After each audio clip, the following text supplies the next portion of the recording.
Ladies and gentlemen, boys and girls, it is I and I am him, and I need to turn off the background music as I get into the living split screen morning show where we're here to provide live, raw, and uncut content that's non-console centric and overall covering everything that is going on within the gaming industry, the community, and just our thoughts overall.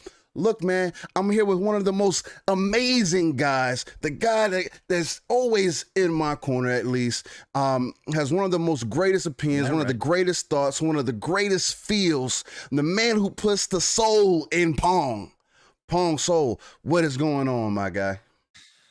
Got that right, Steele. I will always be in your corner, brother. Good morning, everyone. Good morning, gamers. Welcome to the Living Split Screen episode 10. We are in double digits, Steele. We are in double digits, brother. Yes, we are. Believe it, man. Happy Saturday morning, Saturday afternoon to everybody. Appreciate you all being here. We already got so many great people in chat. It is crazy, but yes. You know what? This was my birthday week. Yes, so it's the best time of the year. I don't care what anybody else says, right? Thursday was the best day out of the year. It doesn't matter. I don't care if you don't think so. That's my day, right? And we had a ton of gaming news drop this week. We're in that pre-E3 mode / a early E3 launch talk. Yes. Crazy releases, new information, all sorts of stuff, right? So this is a great time of year. This is Christmas for us gamers coming up here. I'm extremely, obviously excited for all of this news, Steele. So we got a lot to talk about, brother. Facts, man. We had a lot going on this week, especially with these game releases. We're gonna talk a little bit about Horizon and how we kind of feel about that. We're gonna talk a little bit about Dying Light also, and to also throw it in there. There was one more title that came up on the scene. We're gonna talk about some Biomutant, some Unreal 5 stuff, some Dark Alliance, and other than that, that's pretty much it, man. And there's quite a few other things that we're gonna get into. But to start off with, I definitely want to get into what we've had going on throughout the week, other than the craziness of the week.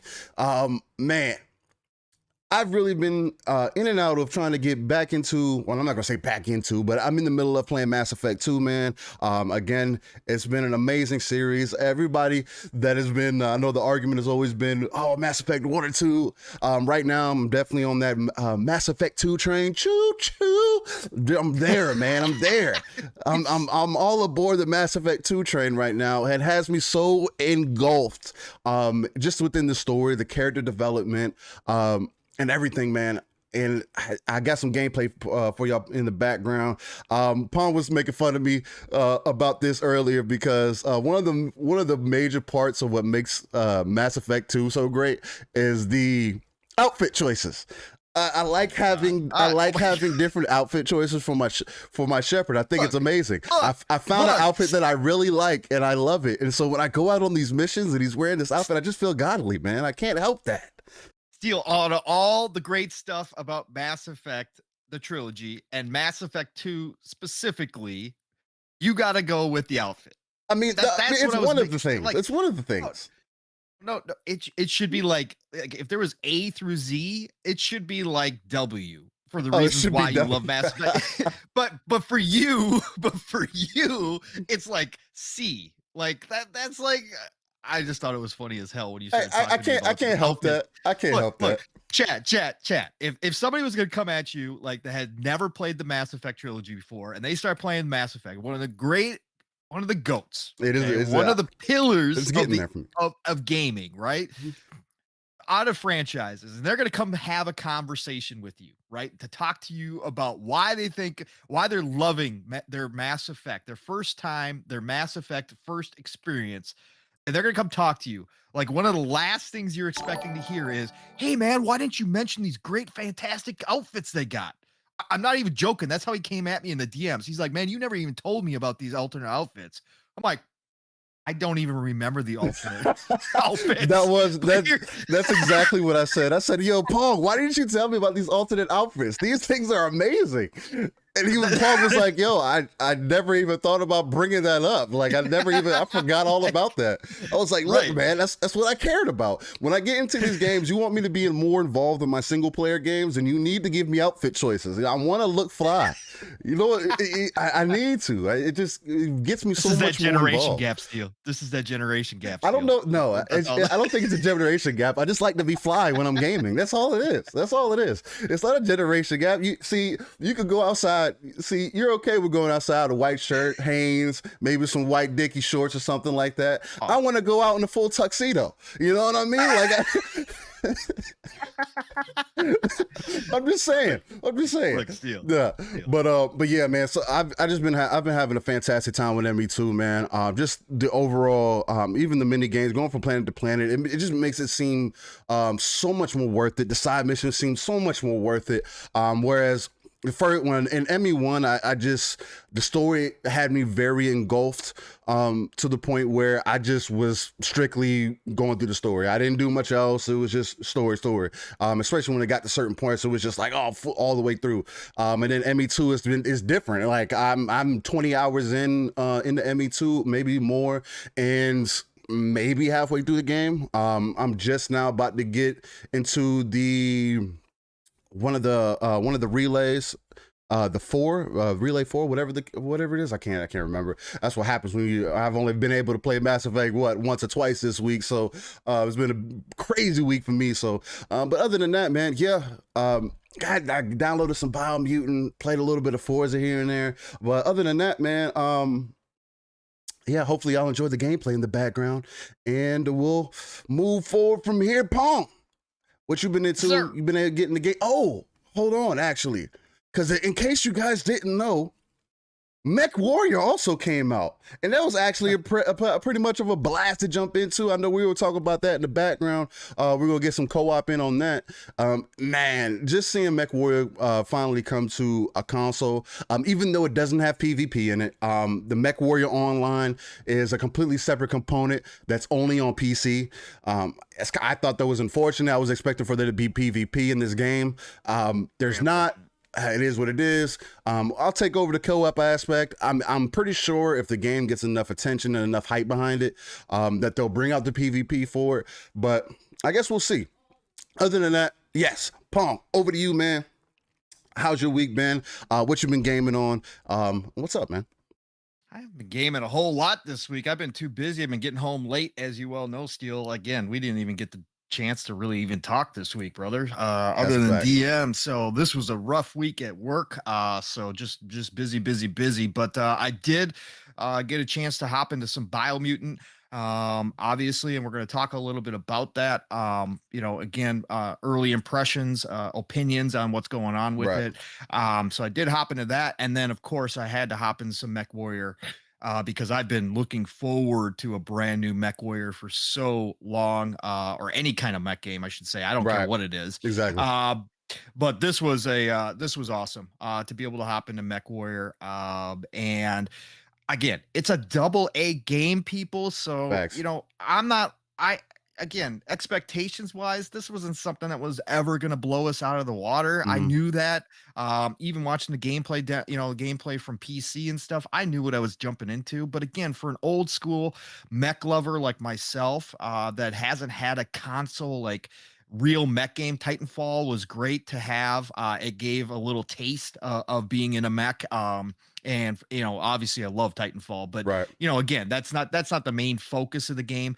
To have a real mech game and be, obviously being Mech Warrior is more simulation, like we talked about last week, versus arcade style. I love it. I love everything about it. It gave me the old feels again. I love being able to go into loadouts and customize my mech in like a gigantic amount of ways, right? I was like, we were talking a little bit behind the scenes, but man, they got levels of each weapon type.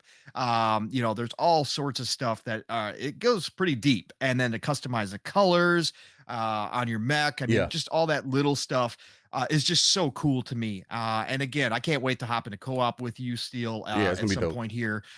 Definitely want to do that, because I think that's going to be awesome. I am a little disappointed there's no PvP. I thought for sure they were going to have that. But Mech Warrior overall, great experience so far. I've got a couple hours into it, loving it. Love everything about it. The missions are great. And again, I wasn't expecting the world. I knew what I was getting into, and I'm really really happy with it. So Mech Warrior 5 Mercenaries is out now on Game Pass. So Facts. if you guys are out there, check it out. No reason not to. If you love mechs, go fool around with it. Again, even if you don't wind up loving it, who cares? It's just a good time. So that's what I've been doing. Obviously got a little bit my NBA 2K in. Oh yeah, you can't get away from it. I know it. I can't. I got to play a game here and there. So you know what? It's fun. But yeah, no, that's definitely that's been my week. So that's what's up, man. I've been loving it.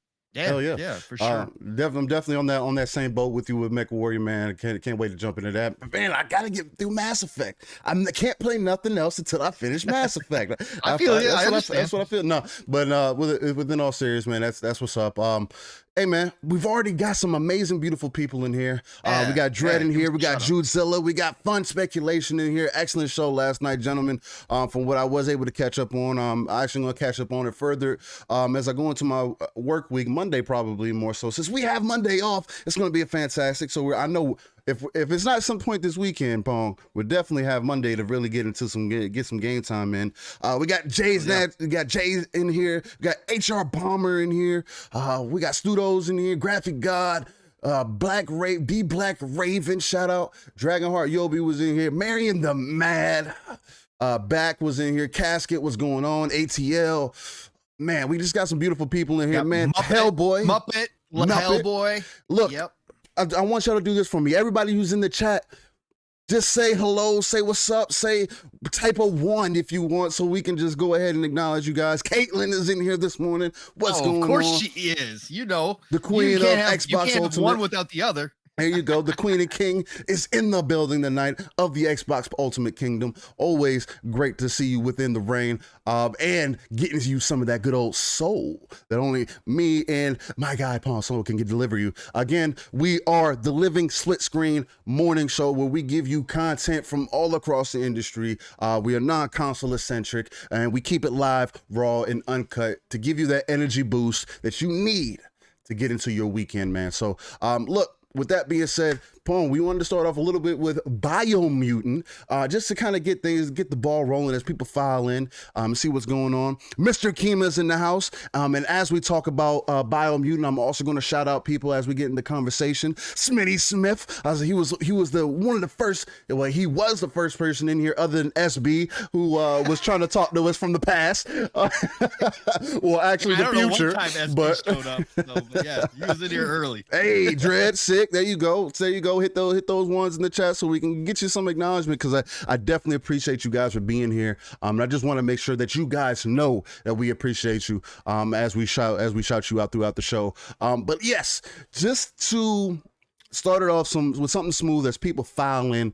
Again, hopefully the gameplay is running smooth for y'all. This is Mass Effect 2. I am wearing the collector's outfit for my shepherd, the Steel Shepherd, because he looks like a sexy beast. All it's important. It's part. If I got to play the part of a shepherd, if I got to save the universe, I got to look good doing it.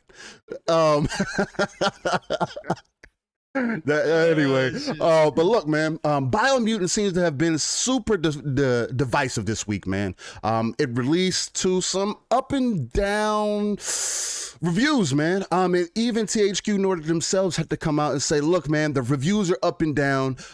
If you guys are still on the fence about Biomutant, get out there and just give it a shot, give it a try. Now, we've done things from, people have done things from anywhere to get some deals to where they can get the game for about $3, and then all the way up to $45 saving on this game. I've heard a lot of people say that, I don't know if this game is worth $60. I don't know. This game doesn't necessarily have enough content for me. It doesn't have it's too floaty. There are so many different things that people were saying. I haven't had a chance to jump into it yet. Again, with me playing Mass Effect 2 right now, I hate walking into other story-driven games because I fully want to make sure that I understand whatever game that I'm currently playing, especially with expansive worlds like Mass Effect, for example. So but I have been paying attention to what everybody's been saying. I personally, like I've told y'all last week, I was already 100% invested in Biomutant. I already have it downloaded. It's good to go, ready to rock. I haven't made a character or nothing yet, but I'm already committed to it. I already know that I want it. It's the same thing with Scarlet Nexus. I haven't played the demo or whatever, and every time I've heard different people say, "Oh, you should try out the demo," and I'm like, I don't need to try out the demo. I'm already invested. The demo is for people who are on the fence. At least that's how I feel. And I know you can get stuff through the demo, whatever the case, but I want to jump into it with a fresh experience amongst all the other things that I have playing. Playing the demo is just not something that I need to do at this moment. Again, with me already being 100% invested from what I've seen. Paul, I know that you stepped into Scarlet Nexus. You said some good things. So again, you gave me the reassurance that I needed. That's kind of, again, going to people that you trust and look for different opinions and also forming your own, right? So with Biomutant, man, I know you said you played about an hour of it. And with all the divisiveness of it, how do you feel right now with what is going on with Biomutant and its current standing? Because I believe it's like a 68 or 70 on Metacritic right now. Yeah. And again, this is one place. I'm pretty sure I can speak for me and Pong when I say this. On Living Splitscreen, this is one place where we're definitely going to say meta who.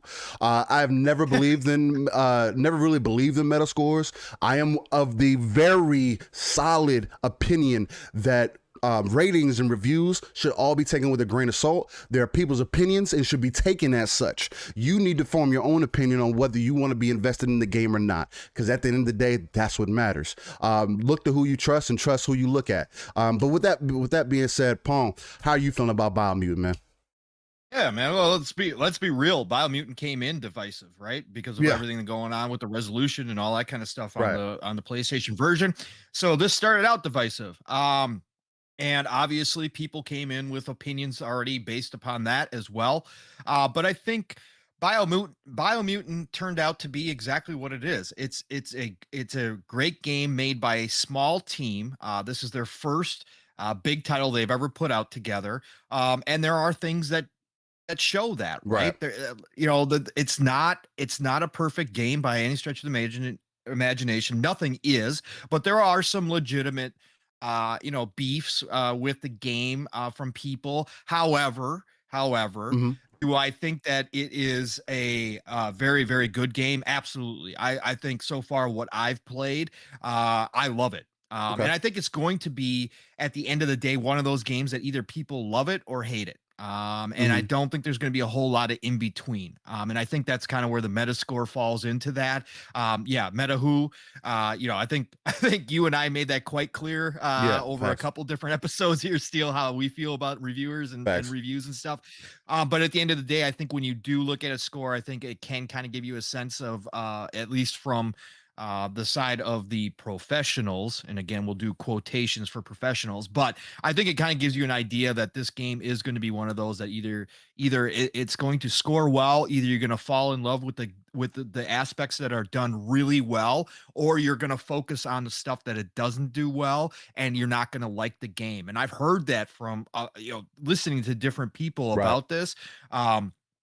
Usually one side or the other takes over. And I think with this game, for me personally, the charm of this game, from the character development, from the atmosphere that it presents, from the story that it presents, from the graphic style that they chose to take, and you throw in fighting systems, you throw in looting, which I absolutely love, of course. I think that those aspects for me push this one over the top. And this team, Experiment 101, did a fantastic job for their first big game that they've tried to put out.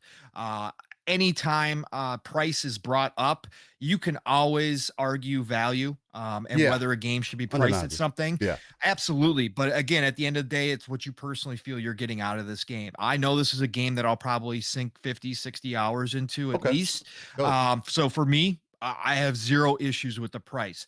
Do I understand why people think that maybe this game should have come out maybe at 40? I can see why that, because it does have some things that are lacking. But at the end of the day, I think this is a great game. I think everybody should try it. I wish they had a demo. And I know some people, shout out to Mav in the chat. He talked about this last night on Xbox Ultimate. His problem with the game, he actually was live streaming it too, so you guys can go check that out. But his problem with the game was the prologue. The prologue has probably turned some people off to this game. And I understand why. If you don't like the narration, if you don't like the choppiness of the beginning of the game, and what I mean by choppiness is that there's cutscene after cutscene, like every little step, kind of like that Outriders thing, where why do we have a cutscene here when we really don't need one, right? It's like, so stuff like that really bothered him, but then shout out to Mav again, just for pushing through all of that. Then once he got out past the prologue into the open world, he is now falling in love with the game. So I think a lot of people have to get through that part of it as well. And everybody has to realize that you can adjust. If you don't like the narrator's voice, I personally love him. I think he's hilarious, and I think it's fun. But I know a lot of people don't. You can go in and adjust it. They have a ton of different customizations that you can do with the game. So that if you don't like that kind of stuff, you can turn it off. You can even turn off the comic book style little descriptors that pop up on the screen, like bam or like pow, whatever. Click, click, click, click, click, click pops up when you're reloading. I thought that shit was dope. I love it. I think it's fun as hell. But you can turn those off if you don't like them. So there's tons of customization that you can do. I think they thought about it. The other thing people should know about this game is that its accessibility level from a challenge standpoint is over the top, meaning it can be very easy. I've got it on the hardest difficulty and I'm walking, right? It doesn't feel like the hardest difficulty at all. And they talked about this. Yeah. A lot of people have been saying this. So if you're an experienced gamer and you're going into Biomutant, don't even think about putting it on normal. Just put it on hard. I think it'll present a much better picture, even though I think at this point they're going to have to actually probably come out and they need to readjust it readjust it or patch it with another level because I think that it's warranted. But I think they wanted to make this game so that as many people as possible could enjoy it. But man, the character creation, the customization that goes into this, every little detail that they put into it, absolutely love. Love how the armor looks as you pick it up and put it on, the different styles. Love how the weapons look. I haven't gotten into crafting yet at all. I'm not that far along. But I can't wait because I've watched the videos on it and it looks incredible. But I just love the details that they put into it because, a loot game that doesn't change your character's look is not a loot game to me. I need that. Right. We were just talking about the Mass Effect outfit deal. I get it, brother. But at the end of the day, when I'm looting something, I want my character to change as I wear something different. I want to see it, even if it looks ridiculous, like Cyberpunk. It is some of the most ridiculous outfits of all time. Yeah, but I didn't care. But I don't care. It's mine, right? It's mine. It's something I looted. I want to see that on my character, right? That's what I want. Yeah, exactly. So all of that, the graphics are bright. They are gorgeous. The colors pop off the screen in this game. The enemy design is very good. I'm liking what I've seen so far. Yeah, the enemy AI, again, going back to that challenge thing, isn't the best of all time by any stretch of the imagination. I've been hearing that. Some really funky stuff with it, actually, if you want to get down and dirty with it, but I'm too busy having fun hacking and slashing and shooting them, so I don't care. But at the end of the day, if you want to get technical about it, enemy AI could use some work too. I've seen some people make the comparison that they try to bring the enemies to you like they do in the Arkham games, except the enemies aren't a threat necessarily as much as you would want them to be. And for example, it's just like you could just sit there and take a couple hits before you know it. I know one of the bigger things somebody was saying is the feel. There's a disconnect with the feeling because it's like before you know it, you're almost dead and didn't realize that you were almost dead. Again, I'm kind of of two minds about that. You can usually tell, you can usually see at the screen and look at your life bar, see how much damage you're taking. But I can be of the understanding if it's not registering or not, I guess, giving you a a mental the key, indicator. or mental indicator, indicator. a mental key, or whatever the case, to tell you that you're taking damage, to show you that the enemies are being aggressive, or whatever the case. Because typically in those types of games, like in the Arkham series, if we want to use that as an example, if the enemy hits you, it interrupts you. It completely stops you in mid combo, whatever the case might be, and then you have to restart your combo. And I feel like this is another one of those games that takes advantage of that. I don't know if they have like a combo counter or whatever the case might be, like they do in some of the other games where they count your combos. Yeah, there's a parry system to it. Okay. The whole thing though, like the difference, I think how to describe it. Okay, so in Arkham, right, there's a dance, there's a rhythm to the combat. Right, exactly. Right? You know what I'm saying? Yes, You exactly. get into a flow, like, Yes. parry, counter, counter, whatever. Whatever, yeah, There's a rhythm, there's a dance to it that is carefully crafted. Yeah, it is. Okay, they 100%. try to do this in this game, but because the enemy AI it can be very funky, I feel myself like it's more of a guessing or luck Okay. kind of way where you're going to parry properly. Yes, you can learn how to do it. And if you're only facing like 2 enemies, you can get it down because they do give you indicators of when they're going to attack. So you can kind of get the timing down and you can parry properly. But it's not consistent. Like in Batman, the enemy coming behind you, you see the pop, you see the pop-ups, and then you know what, if you're surrounded, if this one, it can kind of mob you if you got 3-4 guys around you, but it's so chaotic, it's not like feasible to kind of in the middle, like all of a sudden you can see the indicator, but if you're going to parry, you've got guys on top of you that may or may not be hitting you at the same time. So it becomes, it's just less, it's less coordinated. Let's put it that way. It's less coordinated and just kind of, like I said, it's kind of guesswork sometimes, but yeah, it's in there. I think they were just trying a lot of different things. Obviously, they did put a lot of different styles into this game, facts. which is very cool. It's very cool, but obviously they probably could have used more time for a smaller team to really focus on each one of those styles and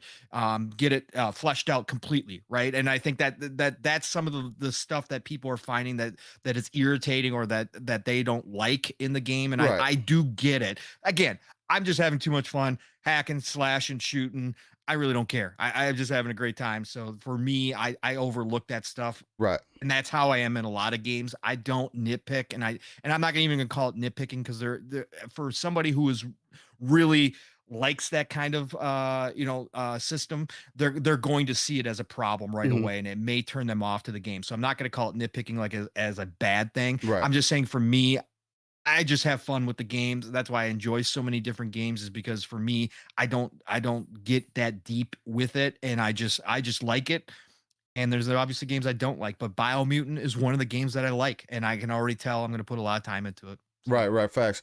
And that's what's fantastic. I know I've seen that sentiment kind of going around the streets too, where people are like, oh, maybe this game needed some more time or whatever the case might be. And it's like, man, y'all got to look at these. Y'all got to watch some of these interviews, man, and see how passionate the game developer, the devs have been for this. They were at a point where they felt like they've done everything that they could possibly do.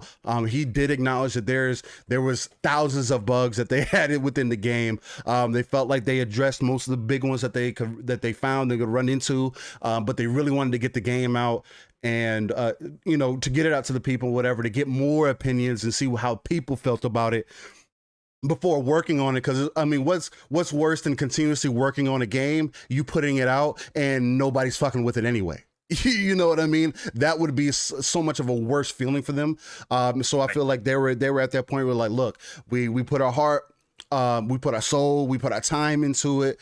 Here's the game. We fix as much as we can fix, and we'll, adjust as we go through. I haven't seen anybody complain about game-breaking bugs or whatever the case might be, or anything that's like stopping the gameplay or just throwing people off from completely playing. If it's not for everybody, it's not for everybody. Every game isn't for every gamer. Shout out to Mr. Boom, because those are facts. But other than that, man, that's good to hear, man. I mean, you give me some a little bit of reassurance. Again, Yeah. me as a gamer, Biomutant was another one of those games that I was already invested into, whether it be the DMC gameplay style that they kind of took in, the Breath of the Wild kind of RPG kind of mechanics that they have in there, style, our style of gameplay, or game, I should say. And then there was another game that they compared it to that I can't think of offhand.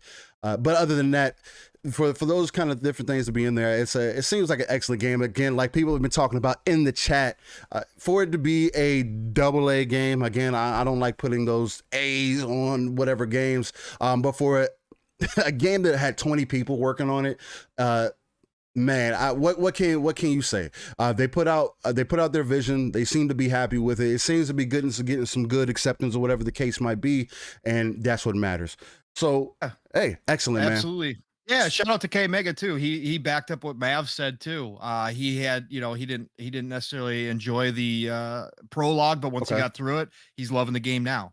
So again, that I think that's what people need to. The first big hurdle is getting through that prologue and then it opening up. So yeah, facts. But with that being said, man, look, it's about time for that segment that we always get into towards the beginning of the show. We got Biomutant out of the way. There's some early thoughts, how we've been feeling, because I know we haven't spent much time with it. But as we move forward, we want to talk about the upcoming game releases. There isn't too much fire, but I guess that could be pretty much determined about what you might be interested in. And with that being said, Pong, if you're ready, man, do you want us to get into these upcoming games? Let's do it. So upcoming games for this week, May 31st, Memorial Day here in the United States. We have nothing on Monday, of course, but June 1st. Starting off actually pretty good. You know, I'm going to pick this up at some point. We got Ghosts and Goblins Resurrection. There you go. So coming out for, we got the PlayStation, Xbox, and PC. It's been out on the Switch, I think, for a while. I think February. So we finally get our hands on it over here. Obviously, old school fans can appreciate Ghosts and Goblins. And this one looks fun. So I might pick this one up down the road. Not a day one for me or any stretch of the imagination, but you know what? Again, I like classic stuff. I'm a nostalgia guy. I always like to go back and see how they do old style games and bring them forward and what different ideas. And this one looks cool. So Ghost Goblins Resurrection. Then also on June 1st, we got Operation Tango. This one is a PlayStation 5, Xbox Series XS, PlayStation 4, Xbox One, and PC. Operation Tango. This is by Clever Plays, and this is an action game. And I'm trying to think if I've ever an indie title. I haven't heard of it, man. So it's definitely I gotta look at it. I'm looking at the box art. I'm trying to decide whether or not I remember this one. I'm sure the indie gamers in the chat, he can give us a little background on it if he remembers what this one is. But it looks kind of like a spy. Yeah, spy thriller. You and your friend work as an agent and a hacker to save the world. You know what? I think I did see a short video with two people trying this game out in an early version online on PC. I think I do remember this, and you got to work in complete tandem. You got to talk to each other. It's like communicative. I mean, you have to communicate. Like, this is not one of those games where you just hop in and don't have your headset on, right? This is one of those games where you got to work as a team to complete the missions. I think I actually do remember watching this. So something kind of cool there. But that's out June 1st. We got Stonefly also coming for PlayStation 5, Xbox Series consoles, PlayStation 4, Xbox One, Switch, and PC. Stonefly is developed by Flight School Studio. Interesting. It's an action title as well. And this one's got some, I'm trying to. It says you can build the mech suit and take on giant bugs. Yeah, it's like you're miniaturized.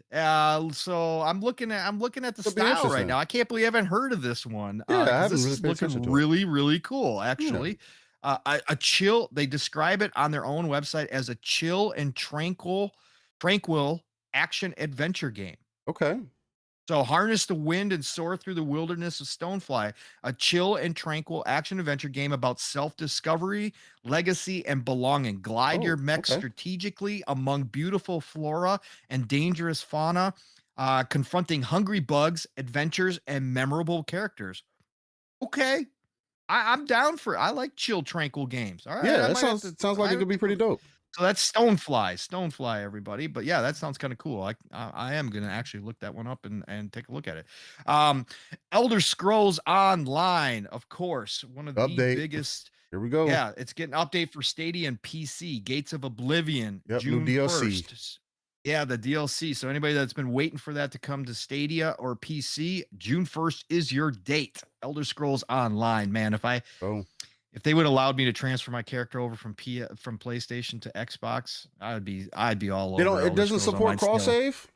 It does not. That's They crazy, will not let you man. transfer your character. Isn't that crazy to think of, man? Like even at this day, that you Right. can't it's such a getting cross-platform play and cross saves. It's such a huge thing. It's the same thing with Destiny, man. It's like, I mean, of course they have it now. I thought that was one of the greatest things to where you open it up to people and not limit them to wherever they want to play. If I'm playing Destiny on my Xbox, and then if I want to move over to the PlayStation, the fact that I can carry my progression to anywhere that I'm at, I feel like it's nothing but a benefit for games, man. Damn.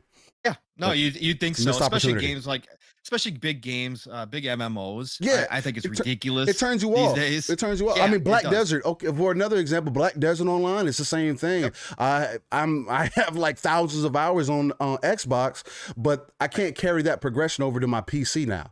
And I'm so over playing that on my One X that Right. that's that's why another part of the reason I'm scared to play get my series console, because I can easily probably get lost in Black Desert again. You know what I mean? But yeah, man, being able to have absolutely. cross progression, man, that needs to be more of a prevalent thing. So I definitely feel That's you. what I'm saying. Hey, you know what? I contacted Bethesda customer support. I asked him to talk to God Howard, and they said he was busy, so he wouldn't talk to me. But you know what? If anybody from Bethesda is listening right now, and we know everybody's listening to Living Splitscreen right now. Hey, listen, guys, you're missing out, because if this was a thing and I could transfer my character information over, you guys would have me, and I'd probably be still subscribed to your premium monthly service as Nice. well. This is a big deal. I just don't want to start all over again. Honestly, that's just my thing. So again, it is a big miss on their part, I think. But back to this Stadia PC, June 1st, Gates of Oblivion. Enjoy it. It is a fantastic game. It got kind of slandered when it first came out. It had its problems, but Right. Elder Scrolls Online is really an Elder Scrolls experience, and I love it. It is. So, It is. absolutely. World of Warcraft Burning Crusade Classic for PC, June 1st. Were you a World of Warcraft guy, Steel, at all? Was I a World of Warcraft guy? No. I've been told No. that I need to get into it several times, but then I've also been on the opposite side of that spectrum, where I've also been told I need to get into Final Fantasy 14.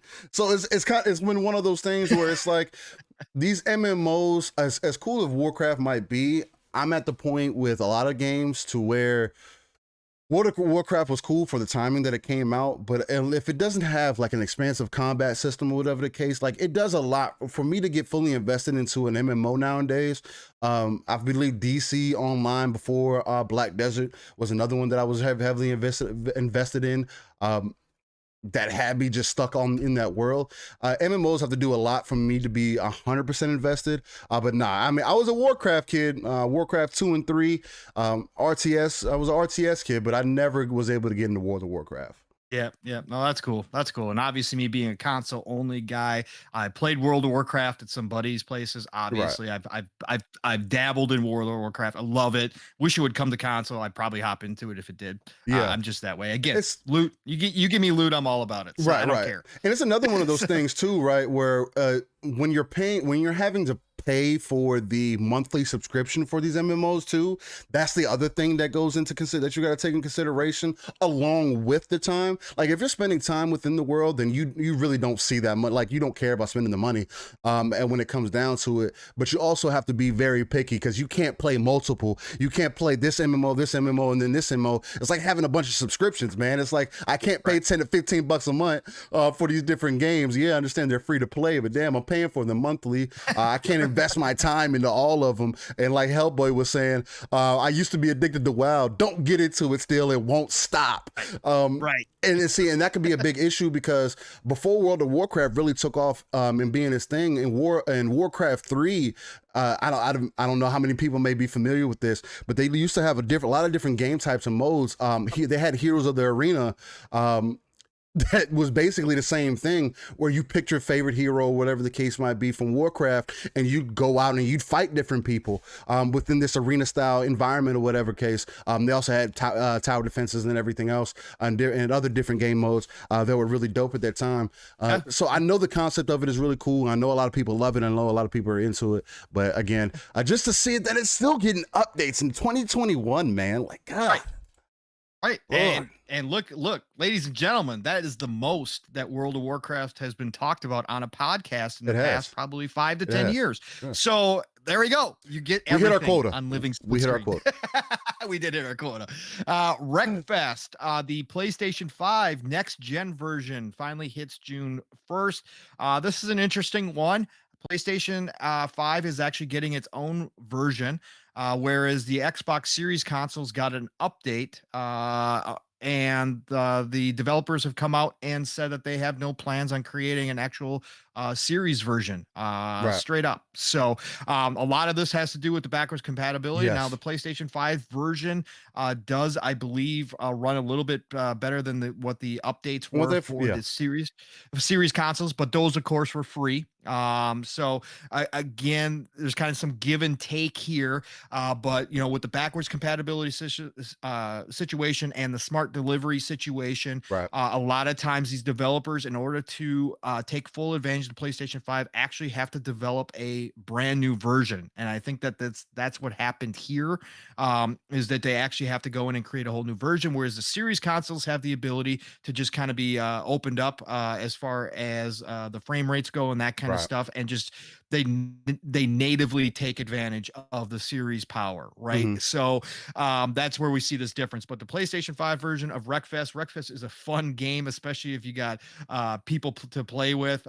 It is an awesome game. Haven't sunk a lot of time into. There's so much to play right now, but what I've played of Wreckfest, it's fun. It's just pure fun.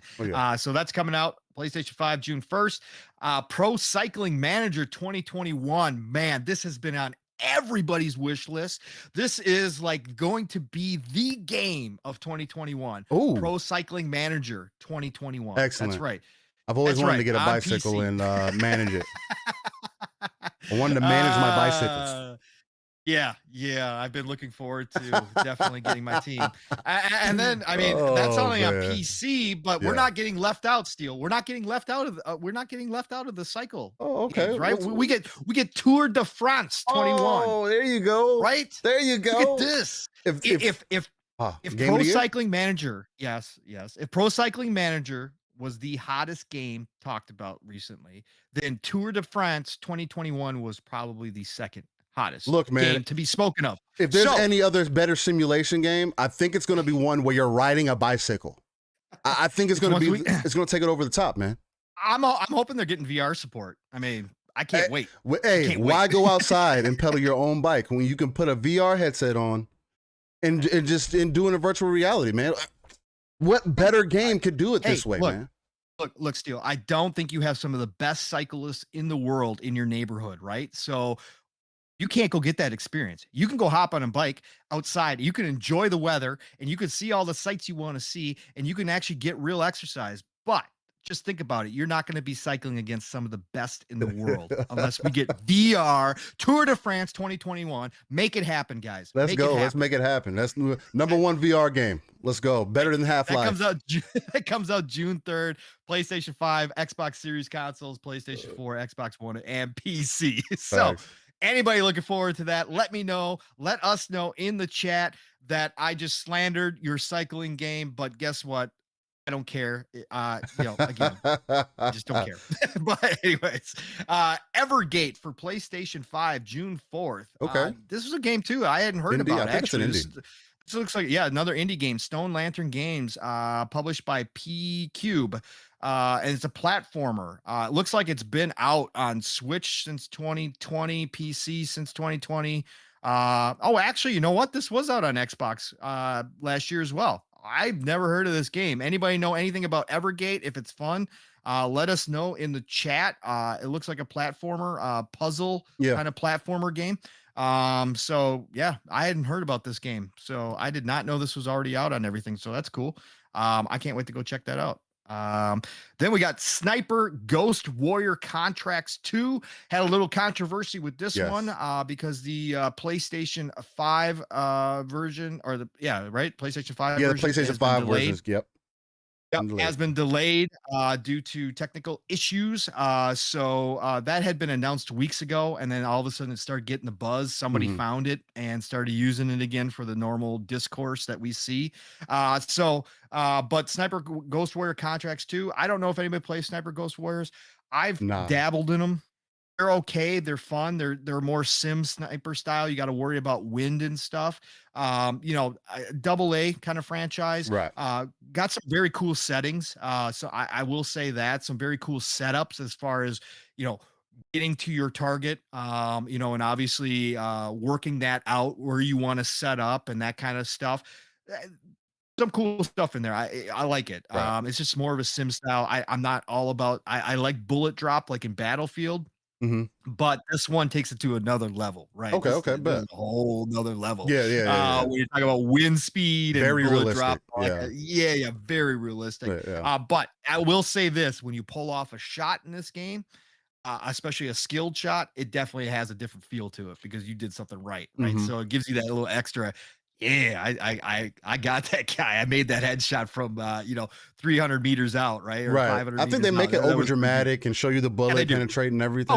Oh yeah. It's just like Sniper with Sniper the other Elite series. Yeah, Sniper Elite. Thank you. It's just like that. Yeah. Okay. Yeah. Dope. They do that. So yeah, Sniper Ghost Warrior Contracts 2 comes out on June 4th. And let's see what else we got. We got The Last Kids on Earth. The Staff of Doom. That's one heck of a title. That is. The Last Kids on Earth and the Staff of Doom coming out PlayStation 4, Xbox One, Switch, and PC June 4th. This one I also had not seen. We have so many games coming out. This is crazy. Yeah, adventure game. Developer Stage Clear Studios, publisher Outright Games. And this one is coming out, and it looks pretty. I love the artwork on the. Yeah, it looks really interesting. It's another one of those things to where as much it's not a game that I would cop. I'm not going to completely downplay it either.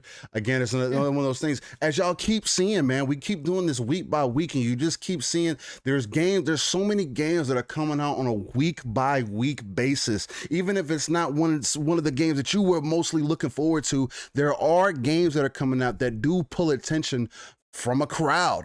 These games don't come out for no reason, and we don't keep talking about them for no reason. So it's like for people to say, oh, there's nothing coming out, there's no releases. There's something out there. And again, I always take my hat off to people who have the opportunity to play every single game that releases. Shout out to y'all. So exactly.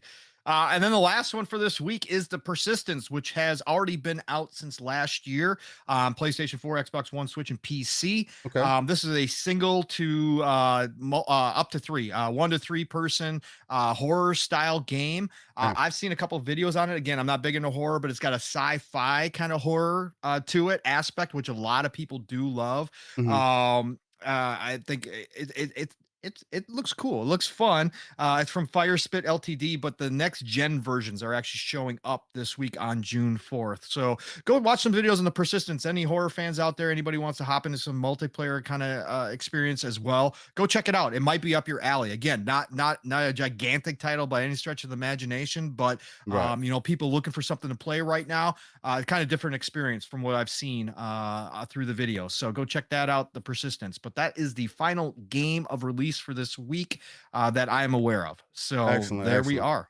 Yeah, that's what's up, man. So again, as y'all see, man, as we do this week by weekly, we like to let you guys know about the upcoming games that are releasing because again, I feel like it's important.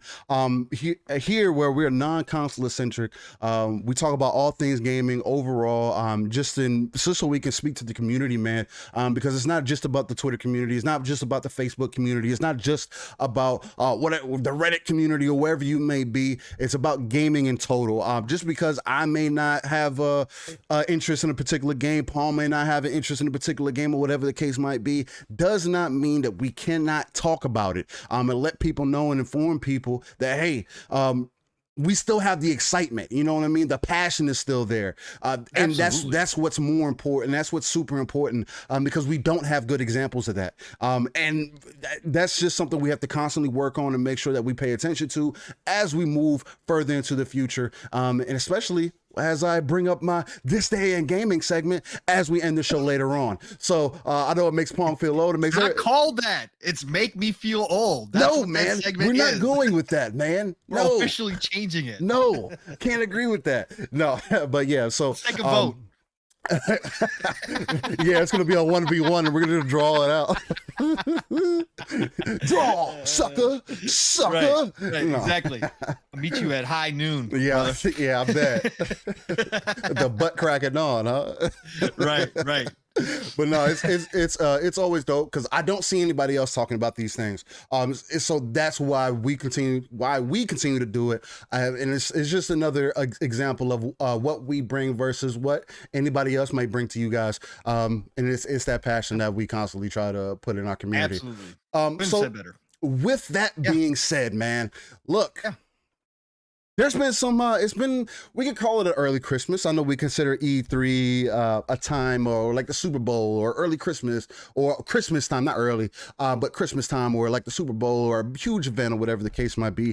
E3 is definitely an event that I've always wanted to go to ever since I was younger. Just seeing when you were watching streams and everything and seeing people go to these events, and you see crowds and crowds of people that are like-minded people and individuals like us that are gamers and are so into gaming and want to be able to talk to the devs and talk to the studio heads and the producers and everything else. I think it'll be super dope. Yeah.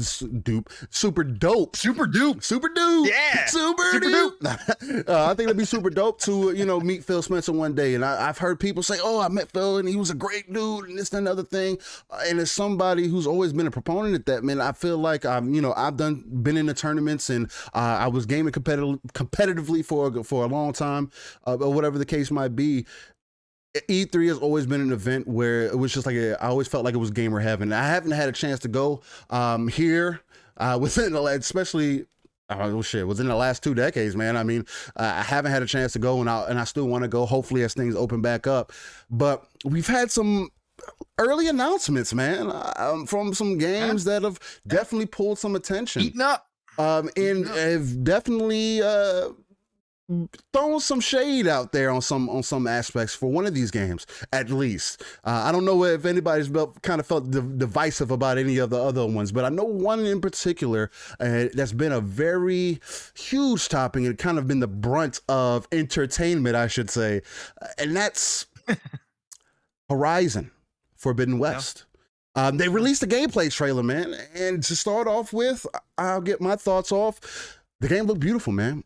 For me, I know we kind of talked about in the background a little bit. It's something, was I impressed by it? Yeah, but I also expected it. I expected for the game to look better than the first game did. I still haven't had a chance to jump into the first Horizon, Zero Dawn. I haven't had a chance to jump into Zero Dawn. I do have it downloaded, or whatever the case, and it's sitting on my drive, just chilling. But there's so many other games that came out around it, or that's just been in my way between that game and others. So I've always been interested in playing, having like I was talking about a little bit last night on GOG. I was comparing it to, I've always had an interest in Horizon because it kind of gave me the memories of like Beast Wars from Transformers. I always liked the whole Dinobot kind of aspect of things, bringing mechanical animals into a realistic kind of a world, and a kind of a post-apocalyptic kind of world. I thought it was a super dope concept. It was never a reason for me to be like, yeah, I need to go get this console to play this game. But it was always a game that if I ever had the chance to or opportunity to play, or was thinking about it, that I wanted to jump into. I was thoroughly impressed by the visuals overall. I know people were complaining about the pop-ins. They were complaining about Aloy. It seemed like she got a little chubbier or whatever the case might be. And I'm just sitting here back like, dog, the character can't, after some time, been eating good. She's been fighting these mechanical robots, dinosaurs and different alligators and everything else. And she can't like eat good at the same time. Like, what's going on? And it's like, to me also, it didn't seem like that big of a deal. I've seen a lot of, what's kind of messed up to me, it seems there's a lot of fat shaming a game character. It was really strange. Like, people are really taking it to the next level, using it for more so their console war thing. I would understand if it was like, there's a problem with the character, right? If the character doesn't look right or something's off or whatever. The animations were funky. Yeah, exactly. But none of that was it. So the only thing that you can bring up is, her face got a little chubbier? Shit, if I gain 10 pounds, my face is going to look a little chubbier. Shit. I mean, you know what I mean? Like, but even then, like, her overall character still was a gorgeous character model. Like, the world in total, the level of detail that was displayed was magnificent, man. Like, especially within the background, the environment, it pulls you into the world. When I was watching the gameplay trailer, I was thoroughly, enthralled within the world. And I'll pull up the gameplay trailer when I pass it off to Yupong. But I just feel like people are so prepped, right, to use to pull things from games for their console war shenanigans or for their corny jokes or whatever the case might be. My main issue with it is that I've yet been able to get some good information on this, is that the game apparently was displayed at 4K 30. I believe as we go into this next gen, in the current gen, that we have to get away from 30 FPS games. If you want people to feel your games, get better experiences, you need to move people to 60. Having the option for 30 is a lackluster option. I'm sorry to tell y'all, and I will stand on this square.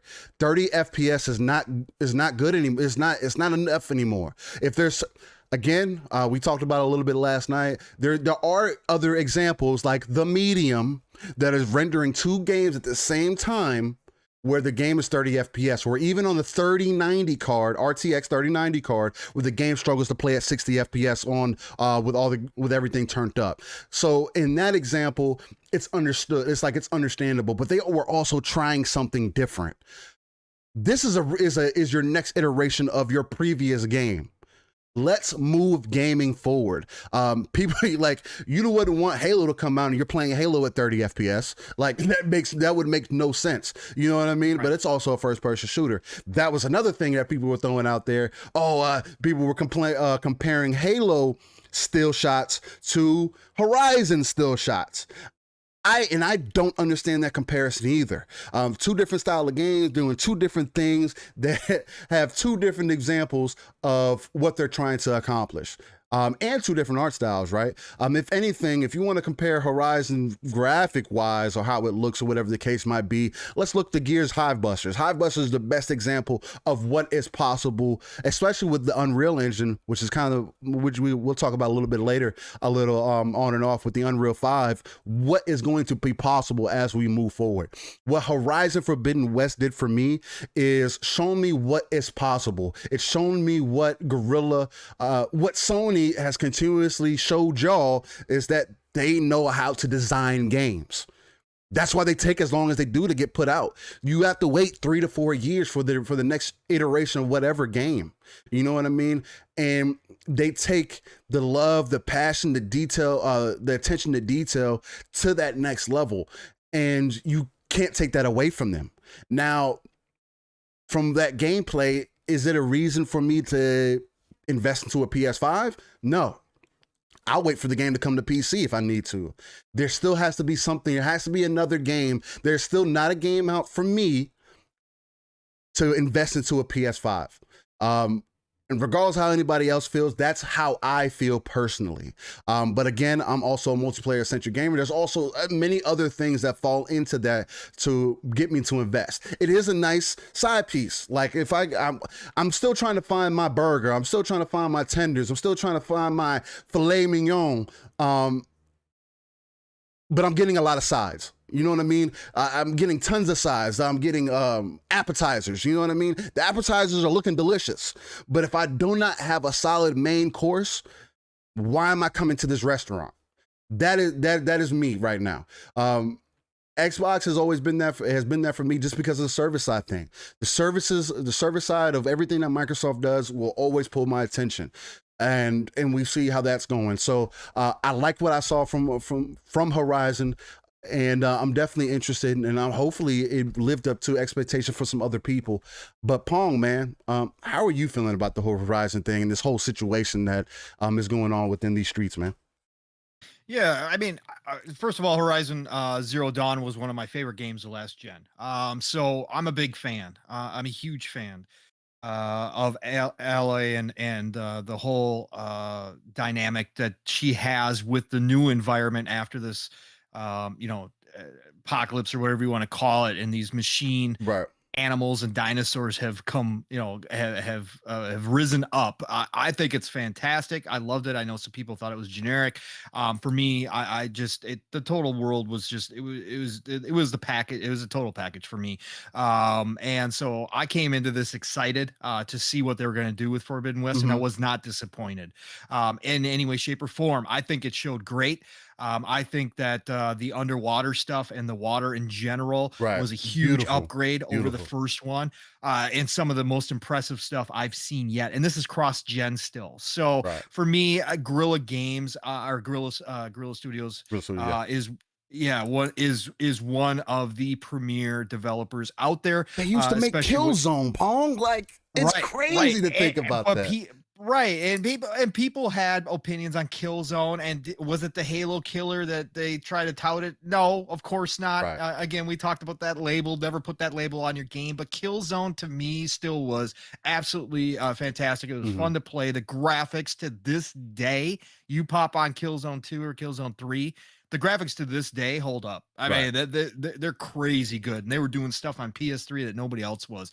So for me, Killzone, and Gorilla is just a great, great example of what can be done when you have a talented team, and this team by far is that. And with Horizon Forbidden West and what they showed, again, they're taking it to a whole nother level. They're building upon what they had in Zero Dawn, which is exactly what you want to see out of these studios. When you come out with the second game, you want to see them building on what made the first one great and just adding out Right. and adding to it. And like you were talking about, Steel, Sony itself has the formula down for these third person over the shoulder action adventure games. They have it down pat.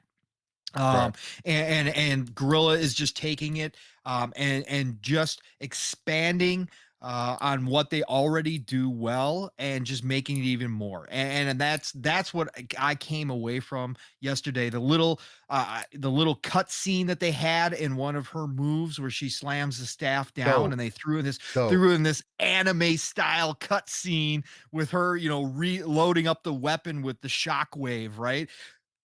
Man, that Right. was so cool. And again, we all laugh at the power of the SSD, but in both consoles, in both new series consoles, and obviously in the PlayStation 5, Right. this is the kind of stuff that I expect to see developers kind of implement, because that's probably something that you couldn't do on the fly a lot with the older consoles, right? That was something that I haven't seen, where it was like almost instantaneous. Like you didn't even notice it. She started her move, it Right. goes to this cut scene with this sweet looking It's action, dope.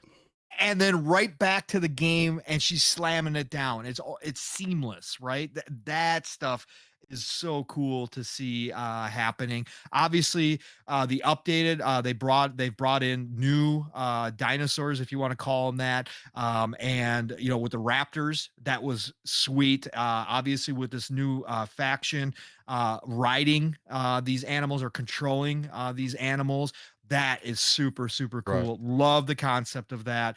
I love how it's going to kind of change. Before it was Alloy versus more so just the environment. Now you have Alloy versus this mercenary group, this faction, who now has control over some of these robotic animals. I think that adds a new element to the story, and I love that part of it. As far as the discourse goes, of course, man, we got the children out here playing games. That's what they do. It's always got to be console wars. Look, at the end of the day, characters in a video game, if it isn't funky animation, I mean, again, that's what Andromeda got slammed for, Right. was the funky animation, right? Andromeda had some really weird looking character like designs when it came to like them smiling all odd and all that kind of stuff. At the end of the day, people come in all different shapes and sizes, right? We know this. This is reality. So to try to make fun of Alloy because her face seems a little bit bigger, guess what? People do have big heads. I got a big head. And guess what? And guess what, Steele? Like you were saying, when I gain weight, it starts in my face. Okay. It starts in my belly and then it hits my face. And that's what happens. And if Alloy happens to be eating good, first of all, it's good to know that in an apocalyptic kind of future, that food is readily available. Most of the time we see people starving in apocalypses. Right. She is obviously She's doing eating all right. good. she's doing Looking all good, right. eating good. Right. Telling you. Right. Loving it. So guess what? If they decide to make that design change and give her a little bit more, beefier face, so what? Who cares, right? Right. At the end of the day, like you said, everything still fits and it still looks good on screen. And not every character has to be a supermodel. I hate to break it to everybody. Not every character does have to be a supermodel all the dang time. And some kind of perceived notion of what that's supposed to look like, that's a you problem if you honestly have an issue with it. Okay. But at the end of the day, I think this was just, again, people trying to find something to make fun of, because that's what we do nowadays here on Twitter. And when I say that's what we do, obviously I don't mean you and I and Right. probably most of the chat. Again, it's just what some people enjoy doing nowadays. It's a part of this stupid narrative that's got to continue to run, that we have to find something wrong with every single video game that comes out that Yeah. may be exclusive to the other side, right? It's awful. It's awful, Yeah. man. I don't agree with it, but whatever. Yeah. Again, I ignore that garbage. For the most part, it pops up in my timeline, and I just like, here we go again. Great. So I think that was pretty dumb, but I think overall the game showed the way they wanted to show. Yeah. I think to your point, as far as the 30 frames per second, I'm not going to pass judgment right now. Obviously, this was we're going to display this in the best light possible, and they chose the 4K resolution to do that. Right. And if they are going to have 4K 30, so be it, as long as they give the option of a 60 frames version at a lower resolution at the end when it launches.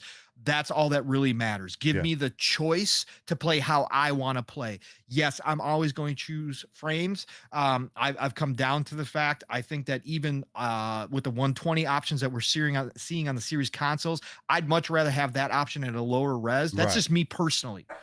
Do I switch back and forth between them and kind of see where I want to play? Yes, I did it in Cyberpunk. I did it in Mass Effect. I will switch. I will switch back and forth and just kind of judge what I want to play. Right. But I always wind up choosing the frames. Right. That's just me. So as long as when this launches and releases, they give us that option. That's what matters.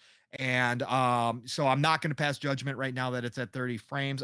Again, I think that's another console war thing. We're always looking at these frame rates and the resolution, and whether or not it's upscaled and all this kind of stuff. It's stupid, because the game hasn't launched yet. People. We don't know what it's going to run at. We don't. Right. So you're basing just them showcasing a game and trying to all of a sudden judge it by the frames that were showed. I don't care. I think Guerrilla did what they needed to do. Sony definitely did what they needed to do. This was well thought out. This was planned. We know Sony is very tactical when it comes to these showings to make the greatest impression. They know that E3 is coming up. They're not at E3. They're going to be at Summer's Games Fest. We don't know what we're going to get there, but we know for a fact they're not going to be at E3. So they know that the spotlight is going to be shining on Xbox specifically, with their big giant showcase. So what did they do? They pumped out 14 minutes of gameplay on their biggest release. hopefully this year. Again, we don't have a release date. This could get pushed to 2022. We don't know yet. But they did the smart thing and they got everybody talking about it once again.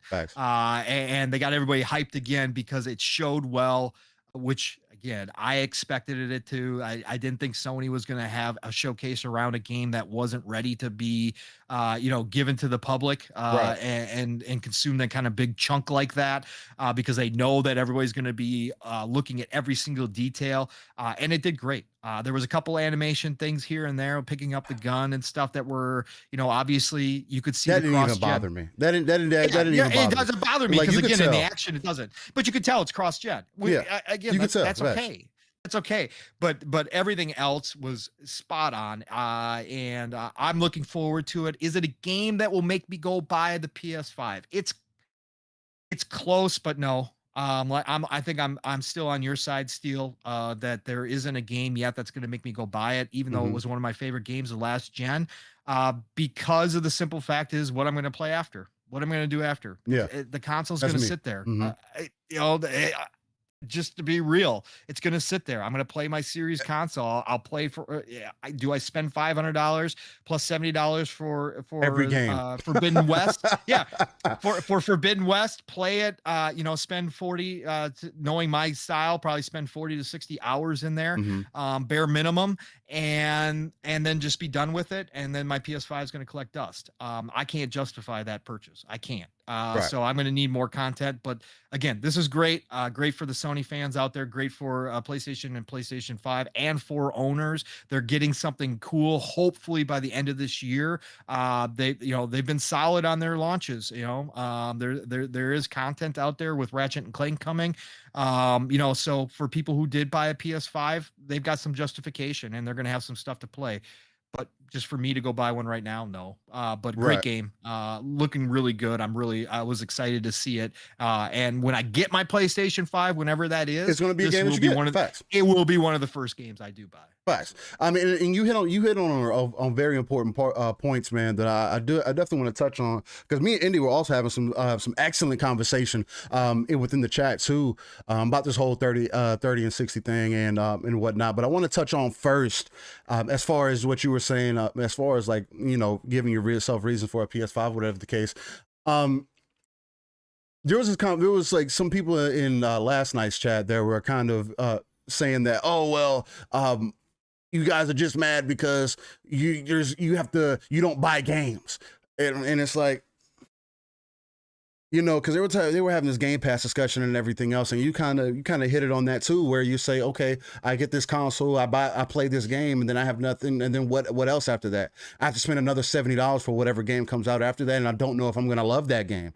Everybody says that, oh, it's an excellent game, so you're basing your opinion off of everybody else's except your own opinion. So me being confident as who I am as a gamer and everything else, the fact that it's not about not spending money on games. That's not what it's about. Because if you're interested, you're going to spend the money. The biggest reason that Xbox has an advantage over what per se Sony is doing is because of Game Pass. Is allowing you the access to try different games, play different games without having to fork out $70 for every game that you want to play. You're going to spend $70 for this game, $70 for this game, $70 for that game. And of course, that's what we did before. But again, it's with what Xbox is doing, it's showing you that thinking or that whole thought process is becoming very outdated. Why did we come away from us getting demos? Did y'all forget about that? That we used to get demos for most of the games that you were going to play or that you were interested in? We got demos. You had CDs that you can pop into your console, whatever the case might be, or your PC or whatever the case might be, to see if you were going to be interested in forking down the money for these games. Because again, it's not about the price necessarily. It's about getting the best bang for your buck, right? And having a service where I got to spend $70 for every game, I'm sorry, money isn't endless. And if you have all the money in the world, and again, gaming isn't my only hobby. Like, it's one of my two main passions, but it's not my only hobby. You know what I mean? I have almost 10 grand, spent in my own motorcycle. So it's like money goes other places, and we're not everybody's made of money.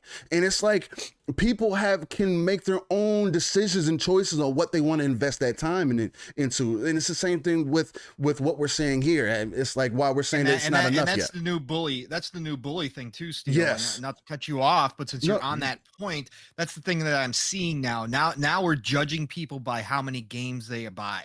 Right? Like what? Now we're saying, oh, now I see it's all the poor Xbox fans because they're poor. That's why they love Game Pass and they can't buy their games. Look, I don't care who you are. You don't judge anybody. You don't go out there and judge anybody by what they buy or purchase. That is so immature. It's ridiculous. That's the old playground shit. Like, my parents are richer than your parents. It's garbage. Okay. This stuff is getting stupid. I've been a budget gamer my entire life. I've been raising families. I've been doing all sorts of crazy stuff. Right. Yeah. I would love to be single and have all the money in the world just to spend on gaming all the time, but I can't do that. And you should not judge anybody or say that, well, you're not a true gamer, or maybe you need to find a new hobby if you can't afford it. You know what? Get the hell out of here with that shit. That shit is fucking corny as hell.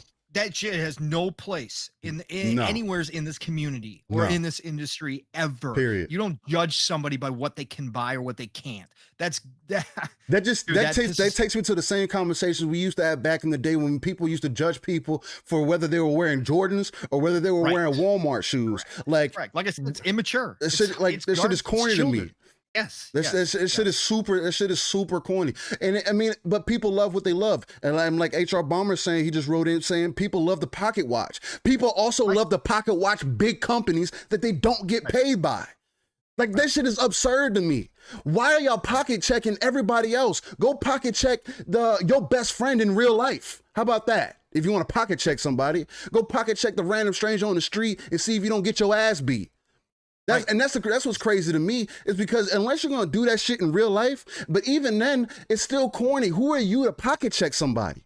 Not everybody is going through the exact same thing that you're going through. One of the best things that my mother taught me, brother, is you cannot expect for everybody to think like you, be like you, or go through have the same experiences you have. You cannot do that. And especially in an industry or in a hobby that is supposed to be about having fun, about having a good time, about talking about different aspects of it, and coming together and just overall having good conversation and having a good time and getting people together that you probably wouldn't have met otherwise. Perfect example is like me and you, bro. It's like I wouldn't have met you if it wasn't for this game and shit. You know what I'm saying? And now we've come to, especially in the background, we have conversations. We come to find out that, dog, we once we see each other in real life, it's nothing but love and you know what I'm saying, everything. You know what I'm saying? So it's like it's one of those things where it just blows my mind. But I want to carry that over into this whole 30 and 60 thing. My biggest issue with this, 4K has become such a key word for people, or such a buzzword for people, that people do not understand that games do not have to be 4K for you to get the max detail or whatever the case might be. There are games that I'm currently playing on PC that are 1080p because I only have a 1080p 120 setup. I don't have a 4K 120 setup. I have a 1080p 120 setup. I'm playing games at 1080 120 at max graphic settings. Why am I able to do that? Because I have the ability to, right? And guess what? And most of these games are going to look better than your 4K game. Why? Because your 4K game is using medium to low detail. There's a difference. There's a huge difference. I would much rather a game be 1080p, 1440p, upscaled to 4K, because it gives the devs more headroom to work with. You can throw more detail into the world, more detail into the character. We can actually get games that when you chop somebody, like when you're fighting people, the limbs actually come off. Things become more realistic. The physics become more realistic. That's what we want, right? We want to be able to feel our games. That is the whole point of this. Like, y'all are so caught up, oh, it needs to look great. It just needs, no, like the industry has forced you to think that 4K is more important than you feeling your game. 60 FPS is more important than 4K is, because you can always upscale the game. The only reason they're concerned about playing 4K is because y'all keep saying it. Because that's all y'all care about. And y'all don't even understand it. It's exactly, it's a bragging right. And y'all don't even understand that 1440p max settings is more important than 4K.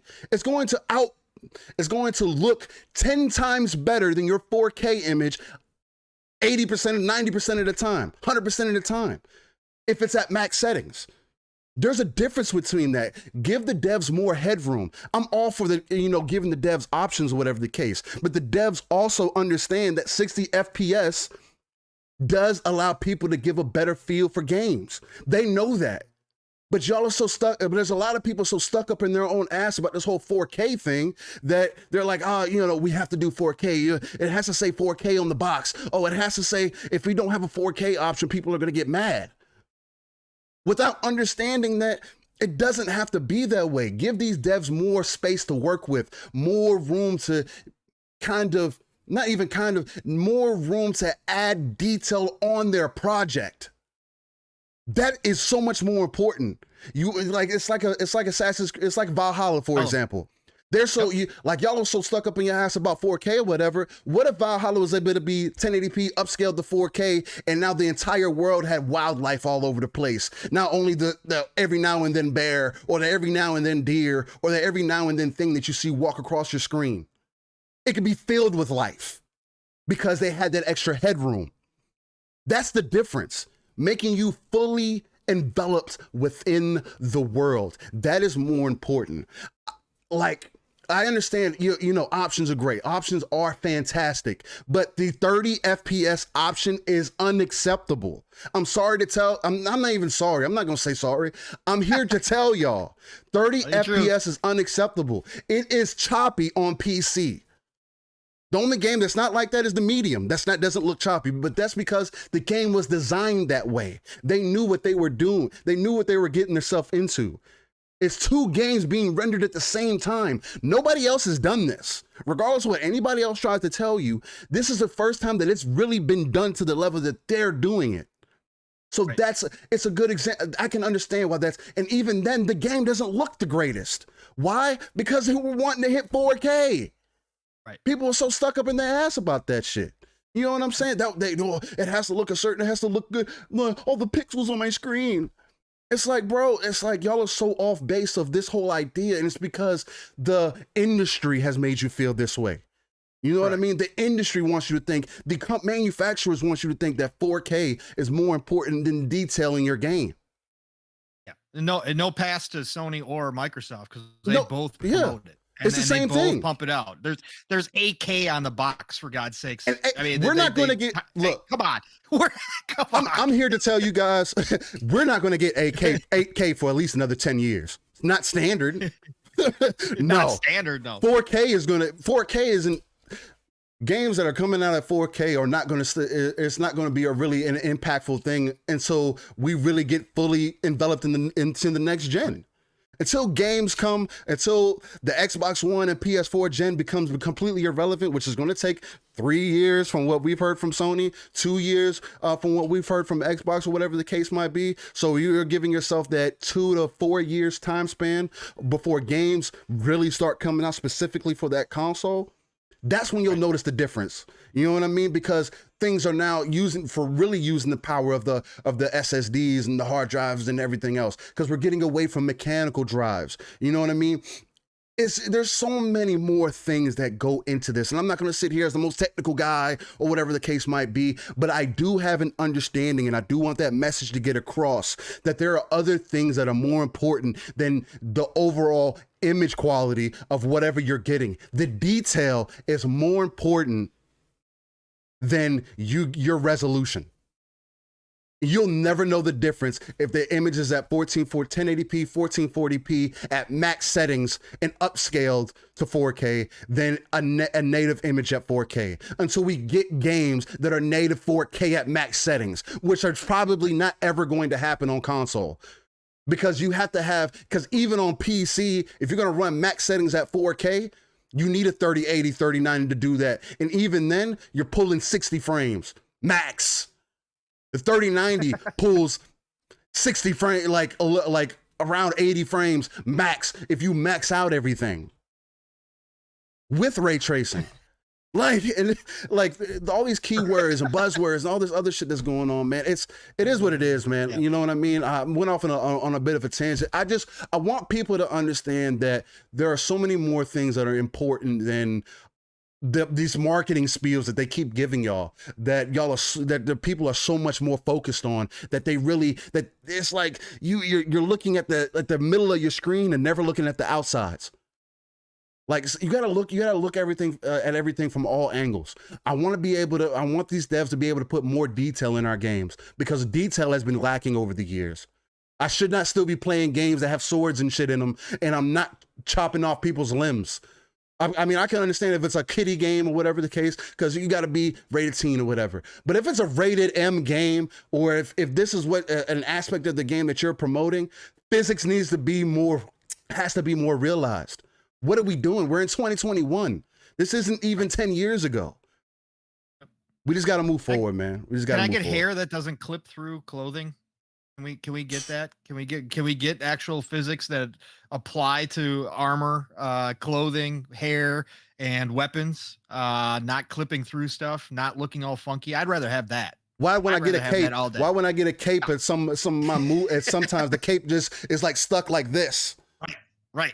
Exactly. I'm like, bruh, you think that doesn't pull me out of the experience? It does. I see it. It's visible. Right. You know what I mean? Especially in cutscenes. It's like people were talking about the whole Aloy thing. It's like the popping with the hair and shit. I mean, it's like, it's not a big deal to me, but at the same time, it's noticeable. It pulls you out of the experience.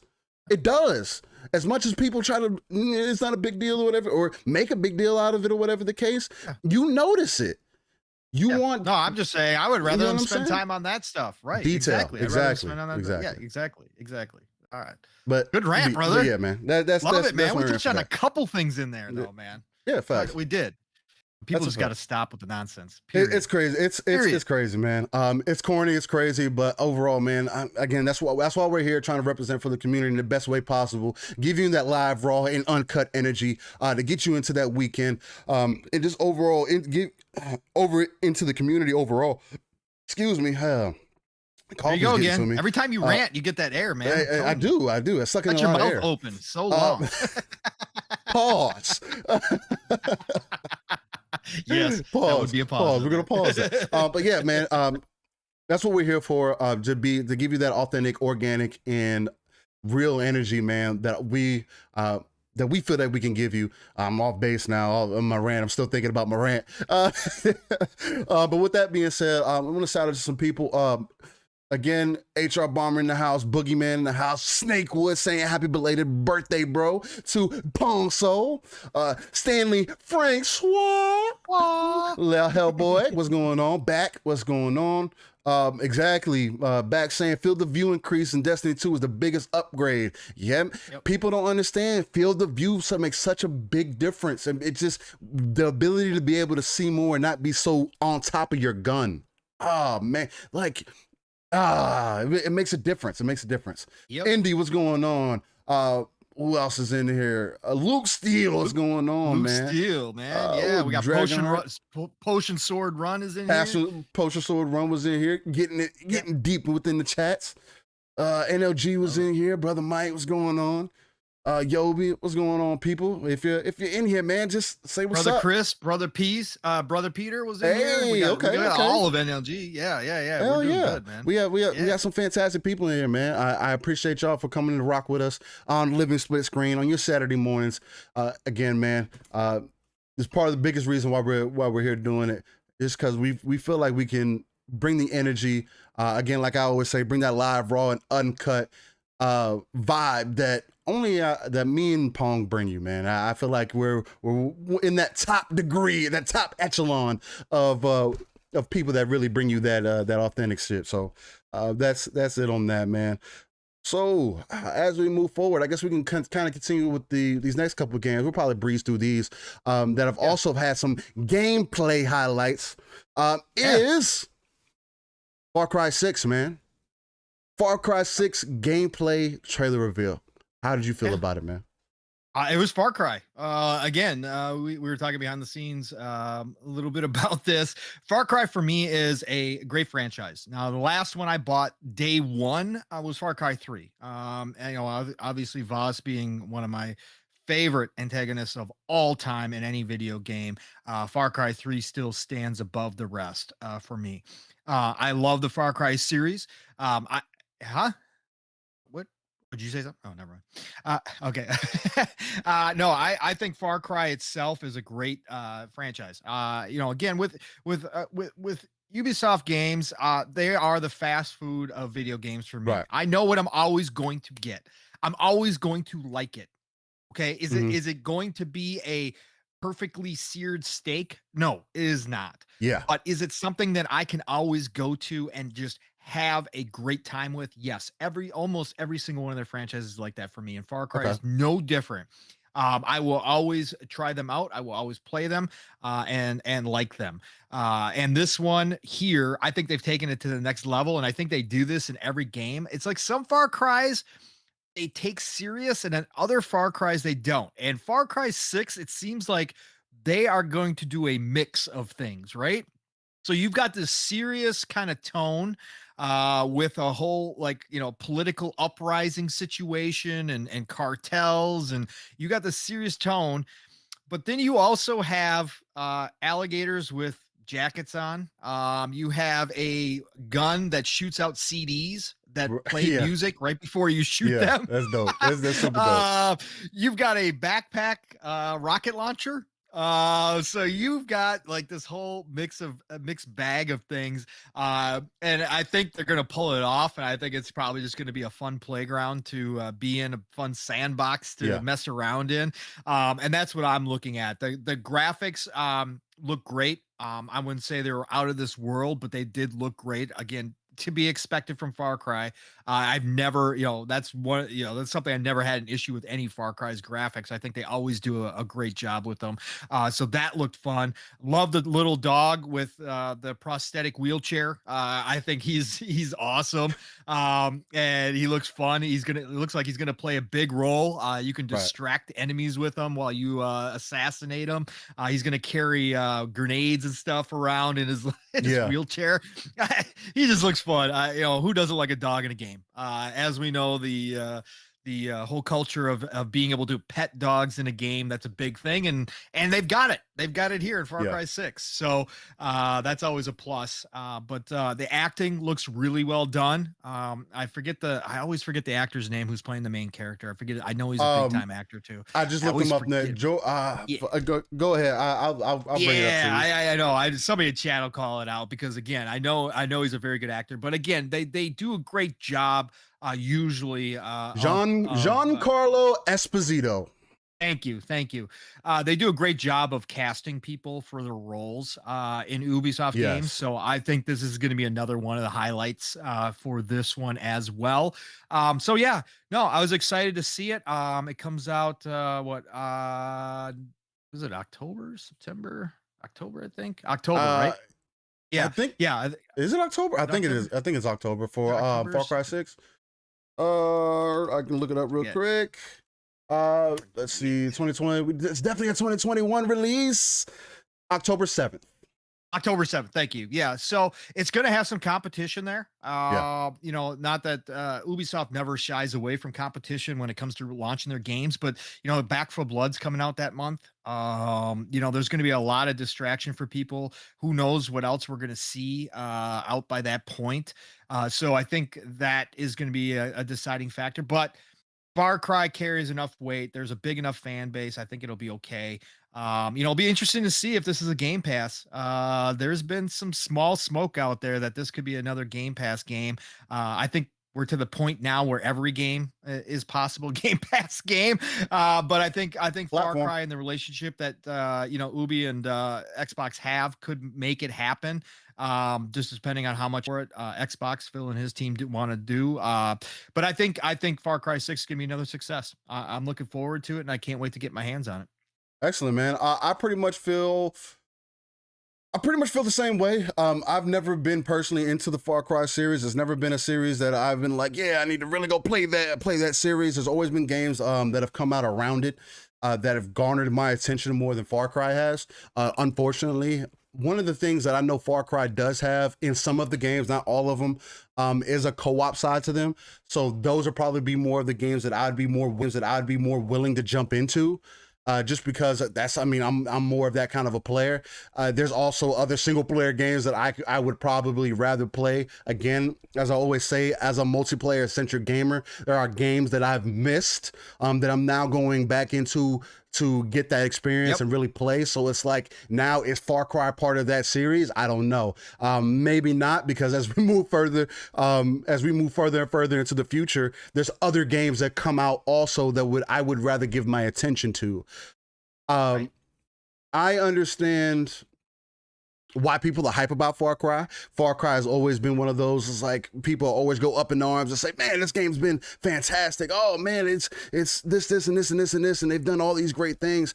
And I'm glad that they've kind of, again, reiterated and shown you the improvements as they move forward. I feel like that's something that's always important for me.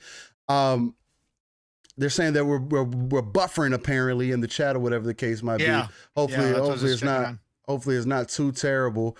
I'm seeing it too. Yes, it looks like it's buffering pretty bad. Hopefully let's see if we can get it to fix itself out. It said YouTube was messing it up a little bit. Oh man. Oh, you gotta love the love that YouTube gives you, right? To be completely honest, it's probably me. I probably need to. We don't have to. It probably reset my network. It's not anything. I mean, YouTube will fix it on the back end. It is what it is. It just can be annoying, man. So for those who are listening on audio platforms, we're experiencing some technical difficulties. I want to see if the things have fixed back out. It's dropping down to like 0 now for whatever reason. Man, OBS, man, Lord, I don't know if it's OBS or if it's just streaming to YouTube that's causing the issues. Yeah, they're saying they're starting to get really bad or whatever the case might be, but man, that can be quite annoying. This is probably the worst it's gotten this whole entire time, man. Yeah, but it is what it is. With that being said, technology is great. Yeah, technology is always fantastic. But I probably need to ignore streaming service setting recommendations or whatever the case might be. Maybe that might be part of the issue. Who knows? I don't know why it's doing it now. I don't have nothing downloaded in the background. I just don't want to move too far forward without, want people to be able to hear what's going on, what we're talking about. Let's see. Let's see on my end if it's. It seems like it's all right. I'm gonna continue to go forward. Anyway, we had a little buffering going on, but hopefully everything is working out now. So there's that. Starboy, appreciate for the sub. Damn, lost base. Oh, Far Cry 6. I'm glad it looks like it's reiterated and it actually continue to get better over time. I feel like that's something that's extremely important. From what I've seen from the trailer and everything, the trailer looked solid. You know what I mean? The graphics seemed all right. It didn't necessarily seem like a leap forward. Again, I'm imagining it's going to be a cross-gen game.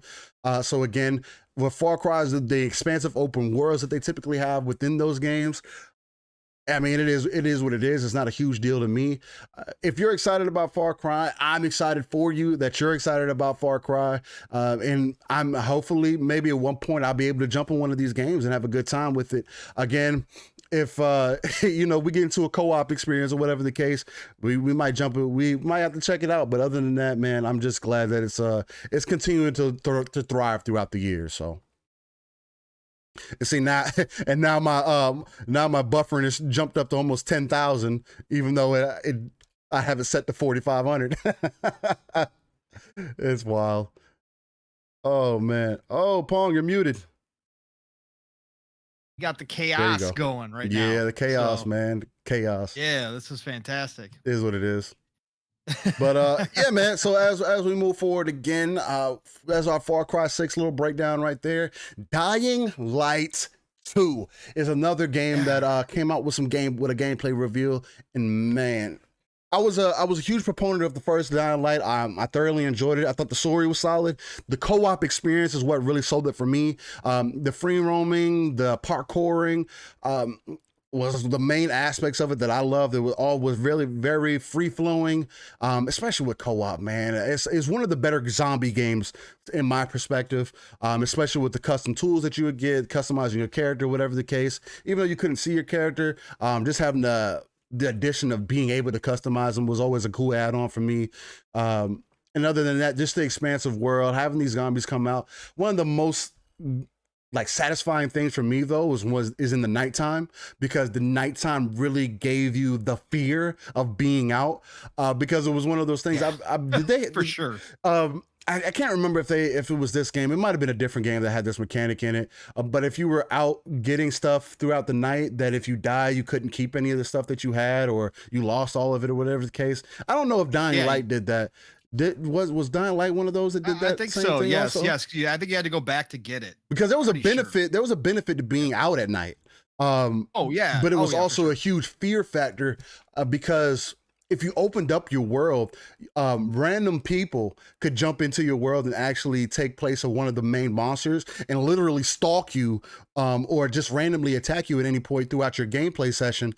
And so, it's one thing to have an AI doing it, because then you can kind of predict the AI or whatever the case might be. You get used to that over time. But it's something completely different when it's a person doing it.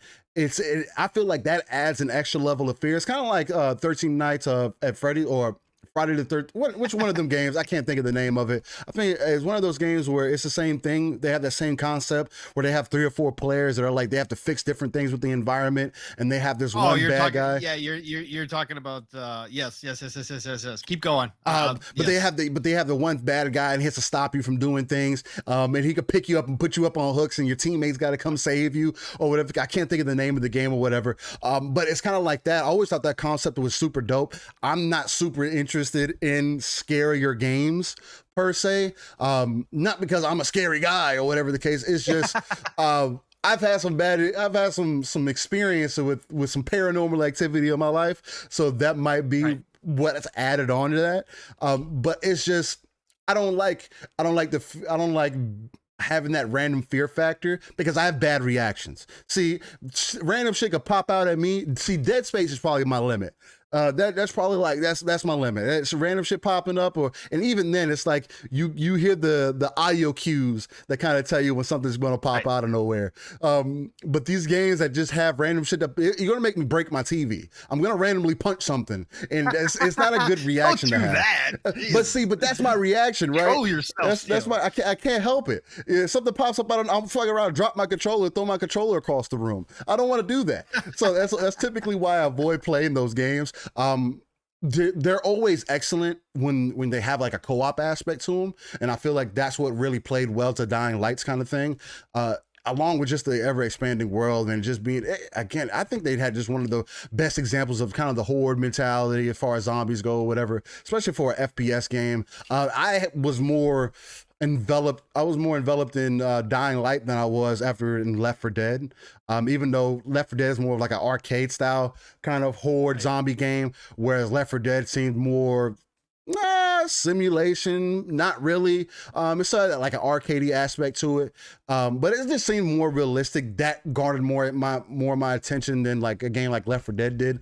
So it's one of the better examples for me. The gameplay looked excellent. Again, them reiterating, we've been hearing about Dying Lights for I think they showed gameplay for it in 2019. Before that, I believe we first heard about it in 2017, where they said they were coming out with the second game. We're really working on it behind the scenes.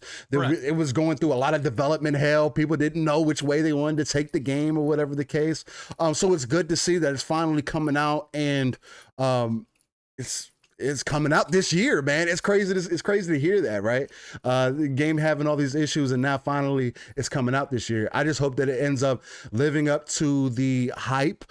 I do like the decade time skip that they've kind of put into it. That way you don't have to explain anything that happened in the previous game. You can basically jump into this game not really knowing anything and still have a good time and enjoy it for what it is. I like that aspect of it. And again, since it's been such a break, there's been such a break between the first game and the other thing too, man, is the first game has still been relevant today. Like I believe they still have had content updates. Yeah, they're milking. They're milking it. And people have been enjoying it. The platinum edition. Yeah. The platinum edition. And people have been enjoying it, man. So it's like they're doing something right. So again, just seeing those getting the graphic settings turned up, what they're doing with the world and everything is what I've been interested in.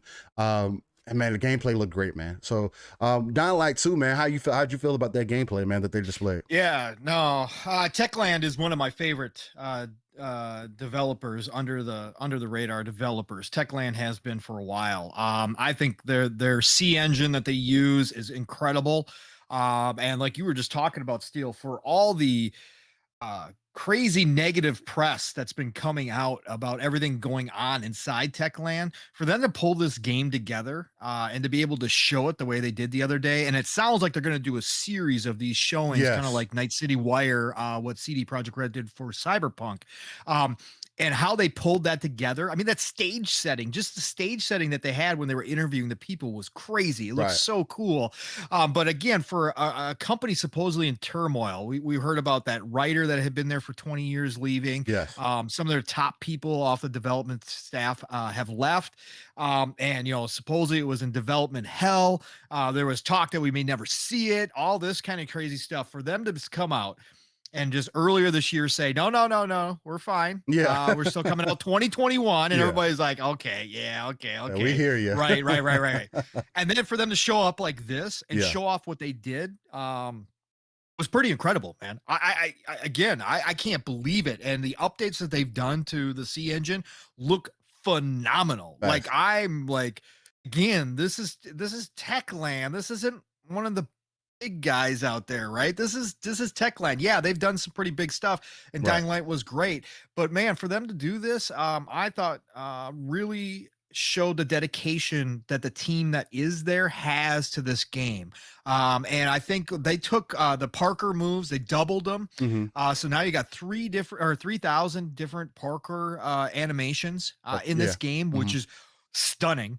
And then on top of that, they've now added different environments can change within the levels, so you can make a choice, and it's based upon your choices. So you can go destroy. It looked like they did something with like a water plant or something, or a dam or something, and they were like did something to drain the water out. So all of a sudden you've got this whole new level to experience. Yes. And it's going to be based upon your choices, which is fantastic. And now you got to worry about all these different factions within the game. And you're gonna have to choose who you side with. They already said that you're going to have to make a choice. They are going to force you. You can't play middle with this one. So you're gonna have to choose which faction you're going to side with. Then they expanded upon the nighttime. You were talking about the nighttime, Steel. One of the most terrifying aspects of that game was nighttime. Playing that game alone, and I'm talking about within the game itself, nighttime, not just in the dark by yourself, but playing the game alone. When it switched over to nighttime, and that it was talk about a white knuckle experience, right? That was some of the most wow. I can imagine. I remember running from the hordes. Like, you had to run. There was no way you were going to stand your ground. And then throw in co-op when you got some buddies in there with you. It changes the experience again. And nighttime now becomes a little bit more fun, right? Because now you guys can kind of tackle some of these hordes and some of the bigger things that show up at night. And it looks like they've taken that whole experience to a whole new level. Right. Now they're talking about zombies. Actually, the hordes actually have places that they hide out during the day from the daylight, and at night they leave those places. You can actually infiltrate those locations and grab really good loot if you want to take the risk. So that's going to add a whole new element to this game as well. And the vertical gameplay that they've only gone and increased within Dying Light 2 from the looks of it and from what they've been telling us, that's going to be another step up. And I love how they're talking about the game world now and how people have the lore, they're building out the lore as well, and how the people have had to build everything on top of the rooftops now. Right. And they're growing, they're growing crops on the rooftops, because the rooftops is now your base level, right? They've got windmills set up on the rooftops. They're doing all this crazy stuff because the ground level is actually, your underground level now, right? What you think of like when you're in a dungeon, you're underground. That's who we think of when we play RPGs and stuff. That's what the ground level now is. That's the dangerous area, but the rooftops are the more safe and stable area. So all of that has got me excited. Love Dying Light 1. I'm going back and going to play through it. I played most of it on PS4. Picked it up on Xbox for the Series console. Now it's got the FPS boost, so I'm definitely going back and playing Dying Light 1. And I can't wait for Dying Light 2. That's going to be a great launch, and I can't wait to. That one may be a day one for me. That one might be. So Yeah. it looks that good. So crafting is all there. Everybody remembers Dead Island. This is Dead Island to the next degree. I love Dead Island. So they took that crafting system and just beefed it up even more for Dying Light, and I love that. So just a lot to look forward to, man. No, that's a fact. That's a fact. With that being said, again, just a shout out to everybody in the chat. Also want to thank everybody for being here this on your Saturday morning. Go ahead and like it, share it out, and hit that sub if you're not here. Hit that bell notification also if you have not done so you can know. Because I saw Brother Mike. He said he didn't know we were live. He didn't get a notification. Make sure you not get a notification. Man, make sure you hit that bell. I know YouTube doesn't do a great job with it either. But man, just get us out there. If you like what we got going no on. excuses for Brother Mike though. Brother Mike, this should be in your phone on your alarm. Okay, you should have this set up personally, right? You should not be missing us at any time, Brother Mike. Kidding, but I had to say. No, facts. And look, if you like what we got going on here, in the energy, the vibe, the authenticity, the organicness of what we do, I know a lot of people go, hey man, I like what you and Pong got going over there, man, and y'all are very, I can tell the flow, y'all fit with each other very well, that's what it's about, man. We just want to show people that we want to eventually get to a point where we want to be representations for the gaming community. You know what I mean? I mean, at least an aspect of it. We don't have to be the end all to be all, but we definitely want to be a pillar of the gaming community, man. To get people in here and just overall discuss everything that goes on within the gaming industry, and even some personal topics. Again, me and Pong, we get into our rants or whatever the case might be. The passion is here, the authenticity is here, the organic nature of what we do is here. Come, man, check us out. Living Split Screen, 9 a.m. Central, 10 a.m. Eastern, 3 p.m. UK time every Saturday. Episode 10 is going fantastic so far, even with the technical issues. So for those of y'all who are listening to it on the audio platforms, again, we appreciate you guys for listening in. It seems like we've been doing solid there. And then also for those who are tuned into us right now on YouTube, again, I can't be more than grateful for what you guys bring to the table. The chat has been on fire. Y'all been going back and forth, having discussions. I can't get enough of this, man.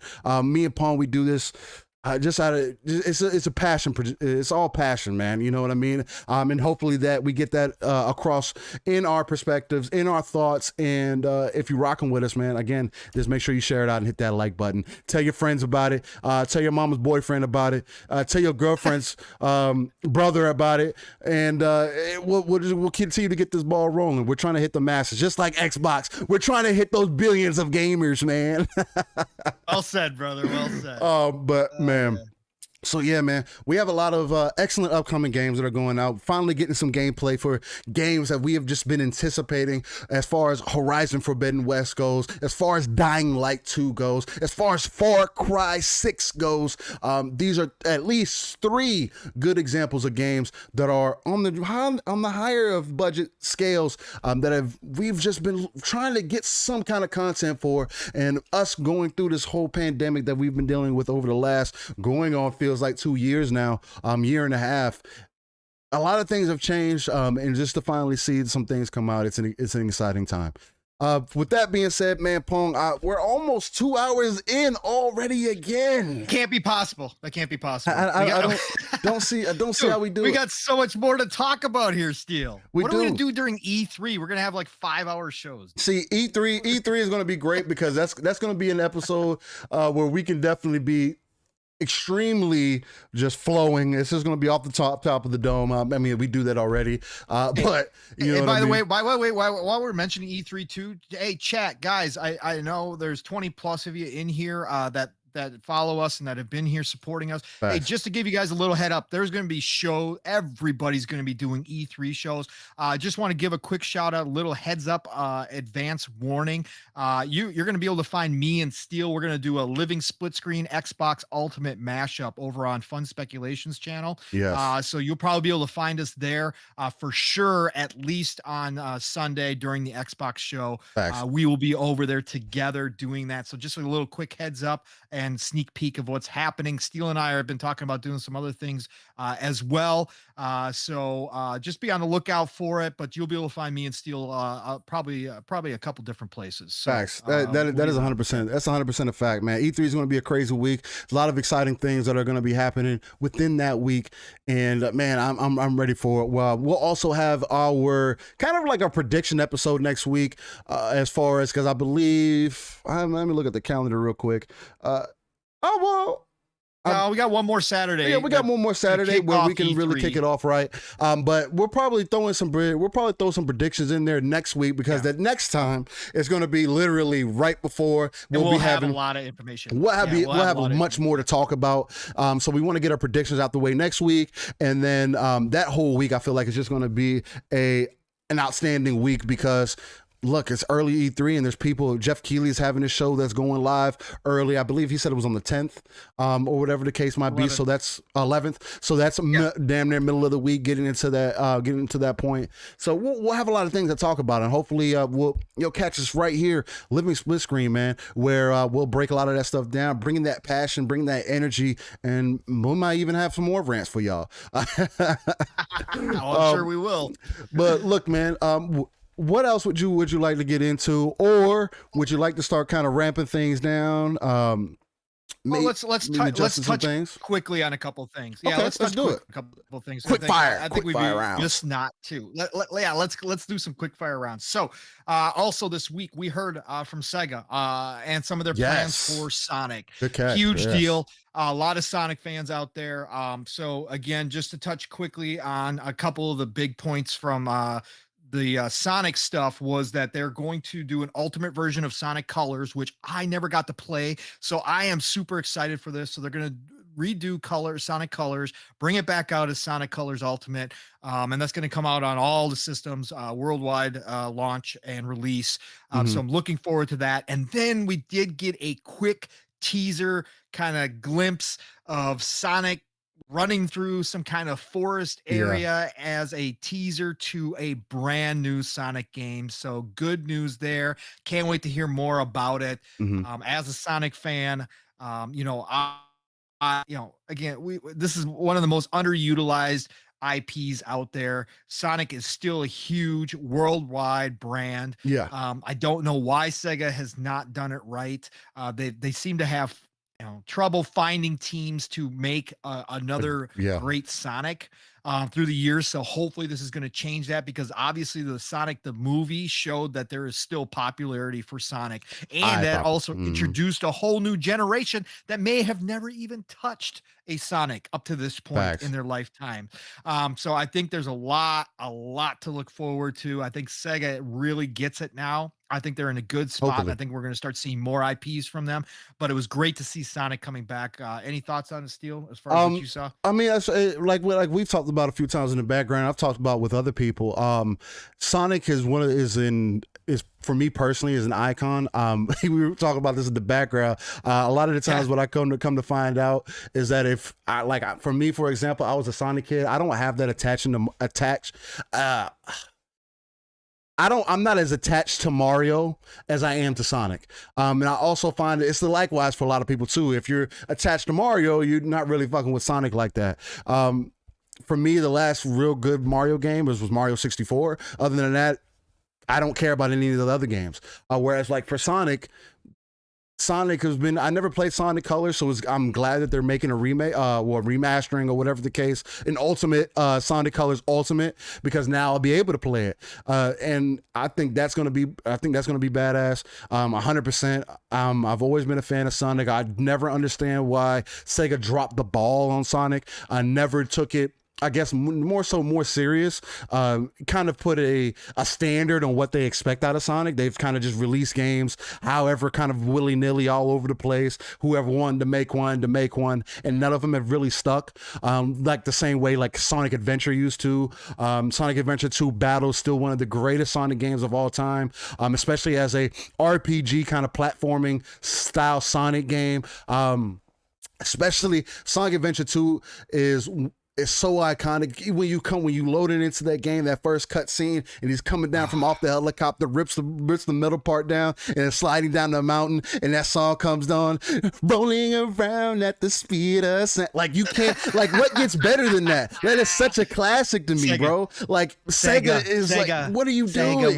We need a Sonic Adventure 3. Okay, we do. Okay, please do it. Just make sure that you put somebody that, if you have to give it to Insomniac, because they know how to make that style, make platforming games look excellent, to do whatever you need to do. But look, a Sonic game, like a good Sonic, a Sonic Adventure 3 or Sonic Adventure 2 remake or whatever the case might be, that would make me buy a console. I'd spend $100 on that easily. But you know what I mean? I know not a lot of people have that same love for Sonic. A lot of people go up and down with it between Mario, Zelda, and Sonic, about which kind of icon means more, which one's more relevant, which one's more of an iconic character, whatever the case. They all live in the same kind of world for me. But again, like Pong was saying, if the Sonic movie didn't show you anything, it showed you at least that there is still love and passion for Sonic. Again, they changed the character design because people were in an uproar about it. They tried to make Sonic look more realistic. And it's like, no, don't make Sonic look more like a human. Sonic is Sonic. Make Sonic look like Sonic. And honestly, the redesign that they made is a solid example of Sonic. I can work with that. As long as they bring in Knuckles and he looks right, they bring in Tails and he looks right. That's what's important. From what we've seen in the background, they're taking everything into consideration. And as long as they keep doing good with the movies, man, and Sonic Colors comes out and it's a solid game or whatever the case might be, I think we can move forward with Sonic and expect some fantastic things. So I'm excited to see that, man. Nice. It's cool to see the relevance. So. Yeah, no, good. You and I both are in that same mindset with Sonic. So I'm just happy that Sega's finally doing something too. And then we also got Dragon Quest news. Okay. Huge. This is it was the 35th anniversary of Dragon Quest. So this was a big moment, and they came out and announced 6. I think it was 6 or 7. I think it was 6. Okay. Total new games, or not totally new games, but 6 updates and new games for Dragon Quest. Dragon Quest being my favorite Square Enix RPG, outside of Chrono Trigger, but Chrono Cross, it's not going to happen, right? They obviously are not doing it, right? So do it, yeah. Dragon Quest is up there. Even above Final Fantasy for me. I love Dragon Quest. So some of the big announcements out of Dragon Quest, we'll start with the biggest one, which was Dragon Quest 12 did get announced to everybody's excitement and hype. They are doing it. Now, there was some interesting talk around Dragon Quest 12 because they talked about the fact that they're going to make this one a little darker. So some people are a little worried that they're going to try to turn this into a Final Fantasy style game. I don't think that's going to happen. I think everybody kind of needs to calm down. Let's wait and see what happens here. I don't think they're going to totally change what Dragon Quest is, but they do want to make it a little bit more adult themed, which again, me being an adult player now, I'm happy for. I love the childlike wonder from the old Dragon Quest. I still do. Dragon Quest 11 was absolutely fantastic. However, if they want to introduce a little darker tone to it, I'm cool with it. That sounds great to me. You know, they've been doing it one way for a lot of decades now. So, you know, to change up a little bit might be good. So I can't wait to see what they do there. They also talked they're going to change the battle system. Now, this is where we get dicey. I personally love the battle system. I personally love the Okay. turn-based style. I don't want them to see it go away from it. I don't want them to go to an action-oriented battle Yeah, system. me and you are on If two it, different minds about that. So yeah, I know, I typically where know, we I know we disagree. are still. I know. That's dope. That's And dope though. and I get why if they want to go to a combination, kind of like Final Fantasy X Okay. did. I'm cool with that. I liked Final Fantasy X. It's my favorite Final Fantasy. So Hmm. I can see some kind of, you know, some kind of combo platter where they kind of speed it up a little bit. That's fine. And they assured us that the older players were not going to feel left out in the dark with Right. this change. So I'm hoping they're going to keep it similar, but just maybe update it a little bit. I'm fine with that. If they want to go to a Yakuza like a Dragon style turn base where it is very quick paced and feels almost action oriented, that's cool. I don't have an issue there as well. So that was the Dragon Quest Dope. 12 announcement. They also did Dragon Quest 3 HD 2D remake. Now, if anybody doesn't know, Square, thankfully, after Octopath Traveler and the success that they have seen, Yeah. has found out and has obviously decided that this is the way forward with their remakes. We don't need Final Fantasy VII level remakes on No. everything. No. That's No. going to take 15 years until we get a full Yeah. game. Okay, No. we don't need that. we, Yeah. we don't have to go that route. They are now convinced by the looks of it that the Octopath Traveler style combination of old Hmm. sprite-based style game with 3D backgrounds Hmm.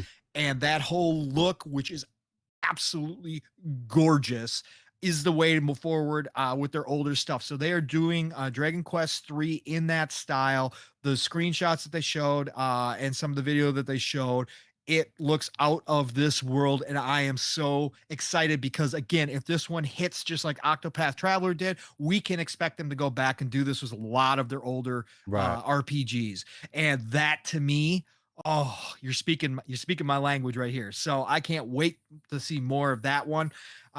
A little disappointing news, and I was going to go on a rant about this, but due to time, I won't do that here. We'll have plenty of time to do this later because Yeah. it's going to probably continue to happen.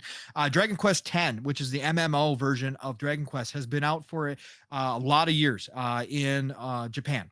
Really? And Okay. yes. Yeah. And they a lot of people were excited that they were talking about a gigantic update for Dragon Quest X, and that they were going to. A lot of people were speculating they were going to bring it worldwide, and they were Damn. going to do a Okay. worldwide release. Unfortunately, no.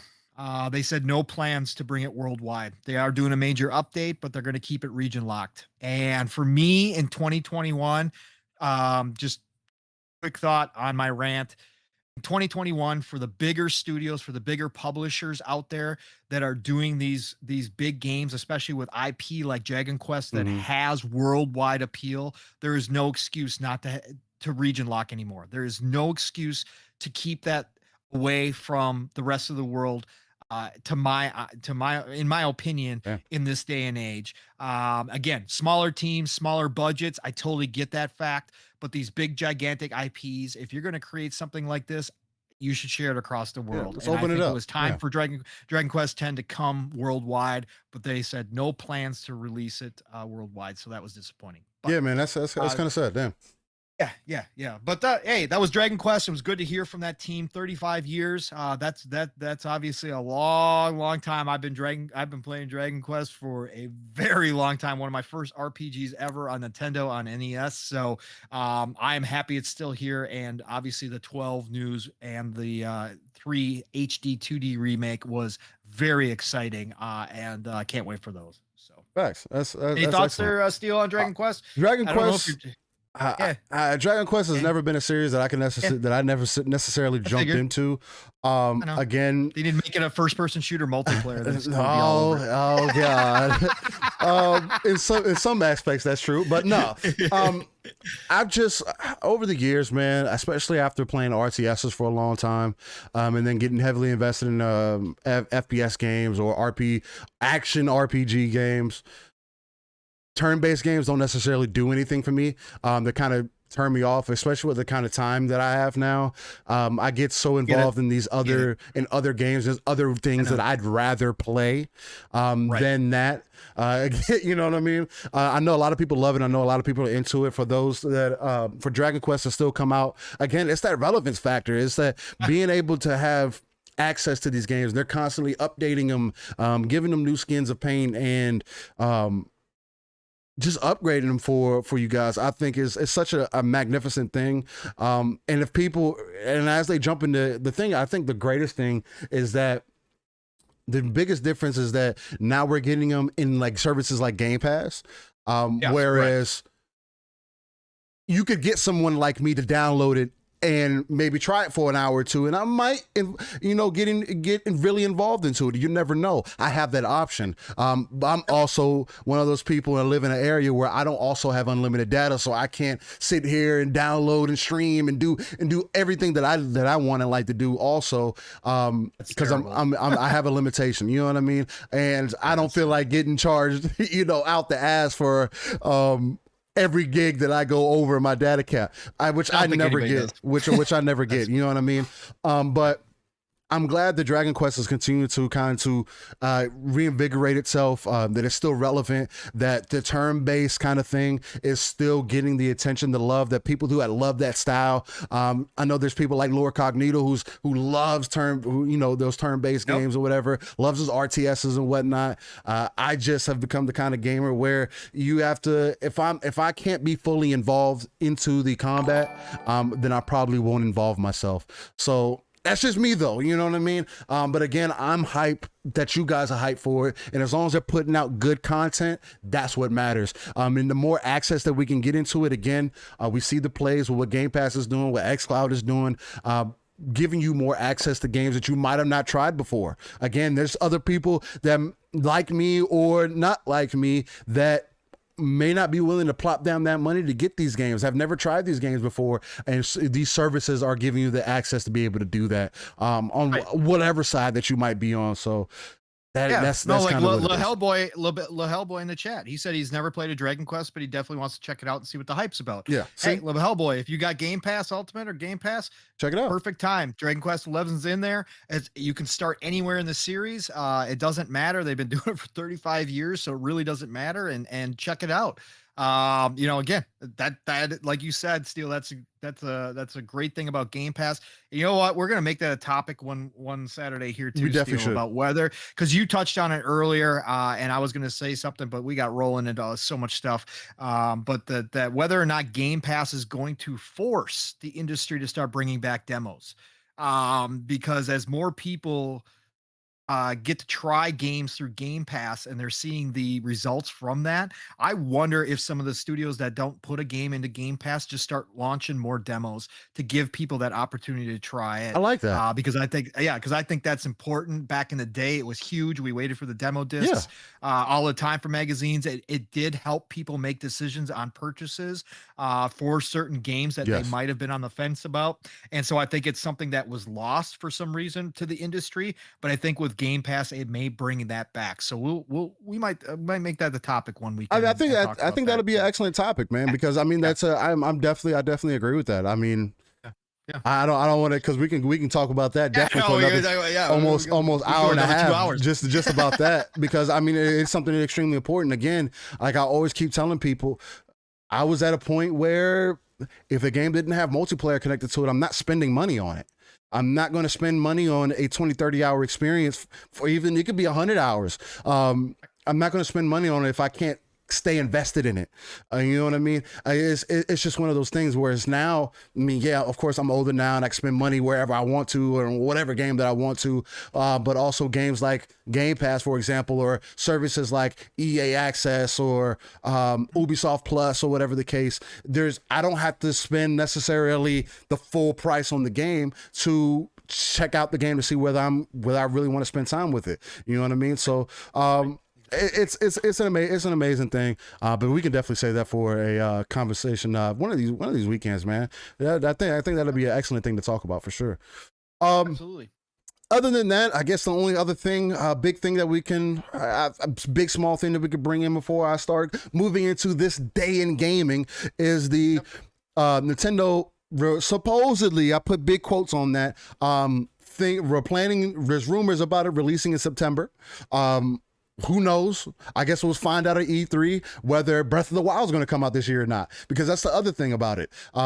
The Breath of the Wild, your Metroid Prime that you've been waiting for, or Metroid 4 that y'all have been waiting for, I don't think these games are going to come out until they release the next Switch, whether it be a Switch Pro or whatever the case might be. There's not going to be another Breath of the Wild. Breath of the Wild 2, they're not going to make any announcements until they're going to announce the Switch, the Switch Pro, Switch 2, whatever they want to call it, because they want to make sure that they sell you on that console. Again, Nintendo does really well with that. Is the only brand that can really do things the way that they do it.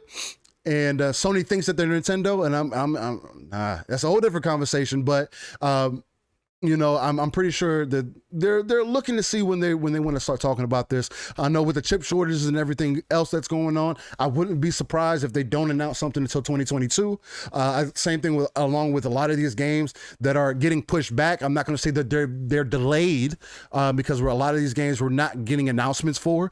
So it's like, yes, things are getting pushed back. Development's been pushed back by a year because people haven't been able to get in their office. And yes, as many corporations that have been able to do things from home, not everybody has been able to make that transition gracefully. And you got to think, especially with games like Halo, where they probably need to be, when you have as many people working on it as they do, not being able to be in an office and going to your buddies, the buddy next to you and say, hey man, look at this, and having to send gigs of data over the internet can be quite crucial. So it's one of those things that you got to keep. Yeah, exactly. It's like, that's something else that we got to keep in mind, man. Along with another quick note, along with Unreal 5. They just released Unreal 5, basically beta to the public. Who knows how long the actual devs have had this in the background, been working on it. I just saw the team from Exomecha. They actually posted some, hey, look what we could potentially do with Unreal 5. So they posted some screenshots with that. I thought that was dope. And so it just kind of shows us where we've been going. Also, the Unreal 5 tech demo that they showed, basically was walking through the world, the different things they're going to be able to do with it. Man, from someone who is not a game dev or whatever, I'm not working on games or whatever the case might be. Wait. Steal. Unreal Engine 5 is PlayStation 5 exclusive, right? Oh, no. That's what people were telling me. Yeah, no, it is not PlayStation 5 exclusive. I thought Sony paid $250 million. Yeah, to get 3% stake. And when Unreal's best example of the Unreal Engine is currently existing on Xbox. But still, like, trustworthy sources were telling me this on Twitter. Like, all these guys who know everything that's going on. I don't. Blown away right now. You're telling me that's not the case. Guess what? Gears of War is the best example of Unreal Engine ever throughout the years. And guess where that game resides? Resides on Xbox. Yeah, on PC also. You know what I mean? And there's other games that have used Unreal, but Gears has been the best example. So for people to think that, the engine is specific to one planet. No, it's not. I'm pretty sure Microsoft has more of an investment than any. Well, yeah, I thought the coalition was closing up shop because they couldn't use Unreal anymore. I thought that was it. I thought they were done. Yeah. That's why they're taking some time off of Gears to make a smaller game or whatever title or whatever to get familiar with Unreal Engine 5 to and before they start working on Gear 6. People are crazy, man. You gotta do your research, man. Unreal Engine has never been to anybody specific. It's always been an open platform that anybody can use. No, can you get all the assets for Unreal? Yeah, you gotta pay for some of it. Unless you're a dev or unless you're a bigger studio who's using it, or whatever the case, like they are with Hellblade, and whatnot, what the case might not be. That's why I'm still of an understanding. I don't think Hellblade is going to come out this year, maybe late next year. Again, they're going to really want to use the power of the Unreal Engine 5 to its full potential. And if what we saw visually is true, we're in for a big treat. Like a huge treat in the future for what we can potentially see from gaming overall, man. It's just excellent to give them more tools. I know people try to make fun of that too. Oh, the tools. That's what they're using to make these games, man. The more their tools develop, the better these games end up. Again, it goes back to that detail conversation we were having earlier. You want to have more detail in your games. You want to have more physics in your games. Engines like the Unreal Engine and more in constant iterations on that are going to be better examples. Yeah. So, I mean, hey, as far as that goes, it seems to be excellent. And then I guess that's pretty much it. We touched on also those are the quick topics. A quick side update too. I know a lot of people are looking forward to Dark Alliance coming out. Oh yeah, okay. On Game Pass. Dark Alliance is the dev came out this week and said that they listened to everybody and they are actually working on a patch that they hope to have out, if not at launch, very soon after, to do couch co-op.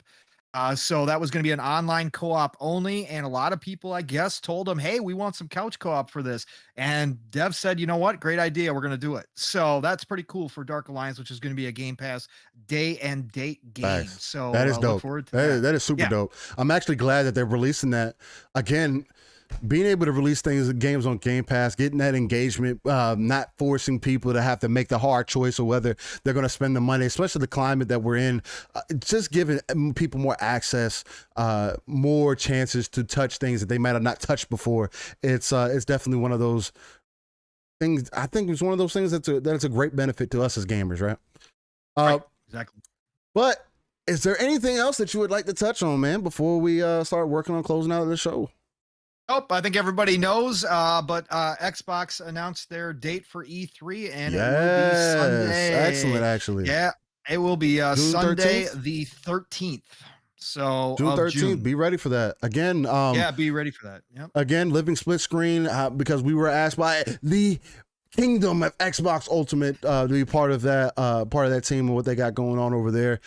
We will be teamed up with them for that E3 event, getting all of our early prediction before the show, maybe just in some talk throughout it, just our impressions and everything, how we're feeling about what we're seeing. Hopefully it's going to be a fantastic show. I got some high expectations. One of the biggest things, I'll just throw that out there. One of the biggest things that I'm looking for that would just take the show over the top of the moon for me is if they release the Halo Infinite multiplayer beta right after the E3 showing.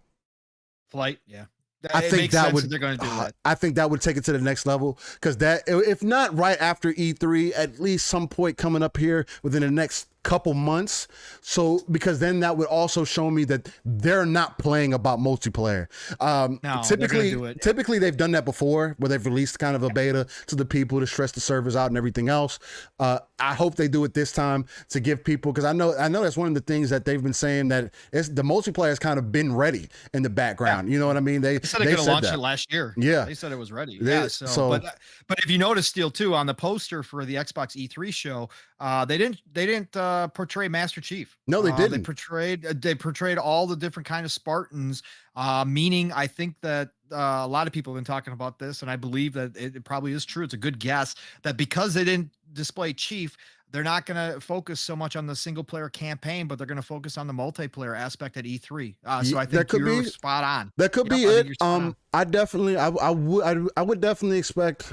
There's two things that I would like to see, at least from this. I don't want to get too far deep into our E3 things, because we can go on for a long time about that. But I do expect a side-by-side comparison, at least for what we saw last year to what they've changed, the difference in the visual quality. Again, people's complaints wasn't the gameplay, it was the visuals that a lot of people were addressing. So I'm pretty sure, other than still shots, I'd be very surprised if they showed the same trailer just in a different world, in a different light. I highly doubt they'll do that. I would expect them to show some comparisons between that trailer and this new trailer. I could see that happening, but I think they're going to take a completely different vertical slice from out of the game for them to use something that's more up to date. Again, from that last gameplay, they said that was a 6-month-old build. A lot of people have so many things to say about that. As far as the timing on that, now I just hope that they show an actual vertical slice of what they got right now, how it's looking, because now you can fit the ray tracing in there. Now all the global illumination and everything else that you were having issues with that weren't part of the game, like fully in the game yet. A lot of the lighting and everything that people saw issues with, pop-ins, the view distance, foliage and all and everything else. I think they're really going to take attention, put attention on that more so kind of comparing the two, say this is what we had before, this is what we have now, and then really more so taking the advantage of the multiplayer side of it, saying, hey, here's a few minutes of the story stuff. We just want to give you a kind of side-by-side comparison to show you what we have been working on it. We heard you guys. We know that, because again, 343 has never had a problem with visuals. The visuals have never been the problem. It's always been either gameplay or multiplayer. You know what I'm saying? Story or multiplayer. You know what I mean? It's never been the visuals. So now to come out and say there's a visual problem, I'm pretty sure they're like, okay, let's make sure we get that right, and then flesh out the multiplayer so we can get people heavily invested. Because again, they're planning on making that multiplayer free. So it's going to be interesting to see what they do with that. With that being said, man, it is time to get into Make Me Feel Old. This Day in Gaming. Your good old May 29th, 2021 edition of This Day in Gaming, where we talk about games that have released within the last 30 years. Today, we're only going back 20. Excuse me, got some air in my gut again. Man, it's that when you're talking with passion from the soul, the air gets trapped somewhere within from point A to point B. You got to make sure you get that out. But we do have some excellent titles in here. And actually, one of these titles is part of the reason why I feel this series is still the greatest to this day. Completely redefined the genre for me. But yes, we go back at least up to 30 years and look at games that have come out to kind of give you guys some. Pong says it makes him feel old. I know others have said the same thing. But for me, it's because I like to shine light on this, because gaming is art. And it should be treated as such. We're moving into a generation where gaming preservation has become more and more prevalent and has become more relevant also to us as gamers. We want to be able to move forward with the games that we invest our time into, and I feel like it's extremely important, man. You don't just move over, you don't, get over your painting over, or whatever the case might be. Your painting, gains more attention over time, gains value over time, and I feel like games do the same thing. So, and also just to reminisce, you might have some locked away memories that you might not necessarily remember or can't come up with at this current moment, and then when we start talking about a specific game, like I know for sure a few of these titles will do for me, that you those memories will come back, those key memories will come back, and you can reminisce a little bit. So with that being said, as we get started, it looks like we're starting with the PlayStation 2, 19 years ago in 2002, Medal of Honor Frontline. Beautiful game. Classic game for us. Wasn't it a first-person shooter game, right? Medal of Honor. Yes. Medal of Honor has also, Medal of Honor has also always been a classic series. They've always had some good story content. Medal of Honor is all right. I was always more involved in Tom Clancy and Halo more than Medal of Honor. That's like, you got to make those hard choices. You know what I mean? Especially in the first-person shooter genre. So.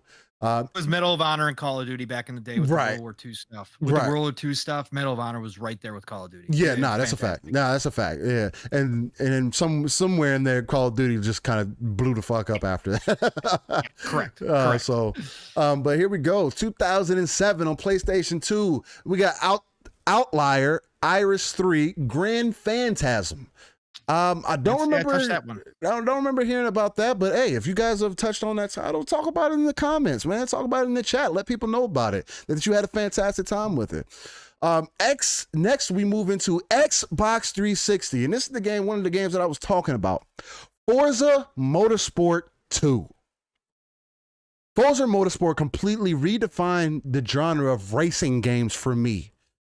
Since Forza Motorsport 2, and so here recently, I want to say within the last few years, Forza Motorsport 2 gave me such a dynamic of driving, especially when I was coming up learning about cars and everything else. I had a high interest in cars and everything else, especially sports cars, and giving you that option to really go in and mess with the weight, mess with the power distribution, put different motors in your cars, putting bigger brakes on, putting different springs on, air filter, oil, just the compressions and everything, just really getting to the nitty gritty, kind of what Gran Turismo did back in the day, and then taking it to that next level with not only giving you the visual representation, but also giving you the feedback of what driving should be. Motorsport took it to that next level. And since Motorsport 2, I've been playing an all simulation, everything simulation, and on the hardest difficulty. So, just spending. Why are you bragging? Spending hours, I'm not going to say it. No, I would not recommend it to anybody. This is not me bragging. I would not recommend it to anybody. Do not put your game on simulation. He's bragging everybody. It is a terrible time because it's one of those things like you want a game that's so realistic that you hit the wrong turn the wrong way, downshift too early, and it causes an issue with your motor to now your motor is now has either a power delay, you're not getting all the power or whatever you can to get first place, second place in your races. You got to start the race completely over, man. I can't tell you how many times I've played races over and over and over again just because the one car next to me bumped me a little bit and now my rear axle is a little messed up. So, now I can't drive my car the way I need to. But it was excellent. It completely redefined the genre for me as far as racing games go. I love Forza. Best racing genre to date, other than the arcade style of things. As far as like Need for Speed goes, and even Horizon has definitely changed the scene for me. Then we get into the Wii. Wait, real quick. Shout out to Boom for stopping by and showing support. Hey, shout out to Boom. Barrel Game. He's in the house, Mr. Boomstick. Hey, he's getting ready for Bitcast at 1 p.m. Eastern time over on Season Gaming. Heck yeah. Go check that out, guys. Shout out to Season Gaming. Excellent show over there. Awesome dudes over there. Him and Dan are just fantastic guys. So go check them out after we're done here because Mr. Boomstick's going to be in the house over on Bitcast. So facts. awesome. Bitcast, an amazing group of guys, man. Excellent opinions, man. I respect Ains and everything that he does. I expect his overall opinion in gaming. Man, check out his website too. But as we move forward, we go in 2007 also, the Wii released Mario Party 8. Oh man, Mario Party, the again, living on that nostalgia, man. I mean, it's an excellent party game. The hustle. Excellent party game, but man, they keep reiterating on the same games. Exactly. But they also happen to release Mortal Kombat Armageddon on the Wii. I didn't even know that. I know I played Armageddon on the PS2 that Armageddon came out.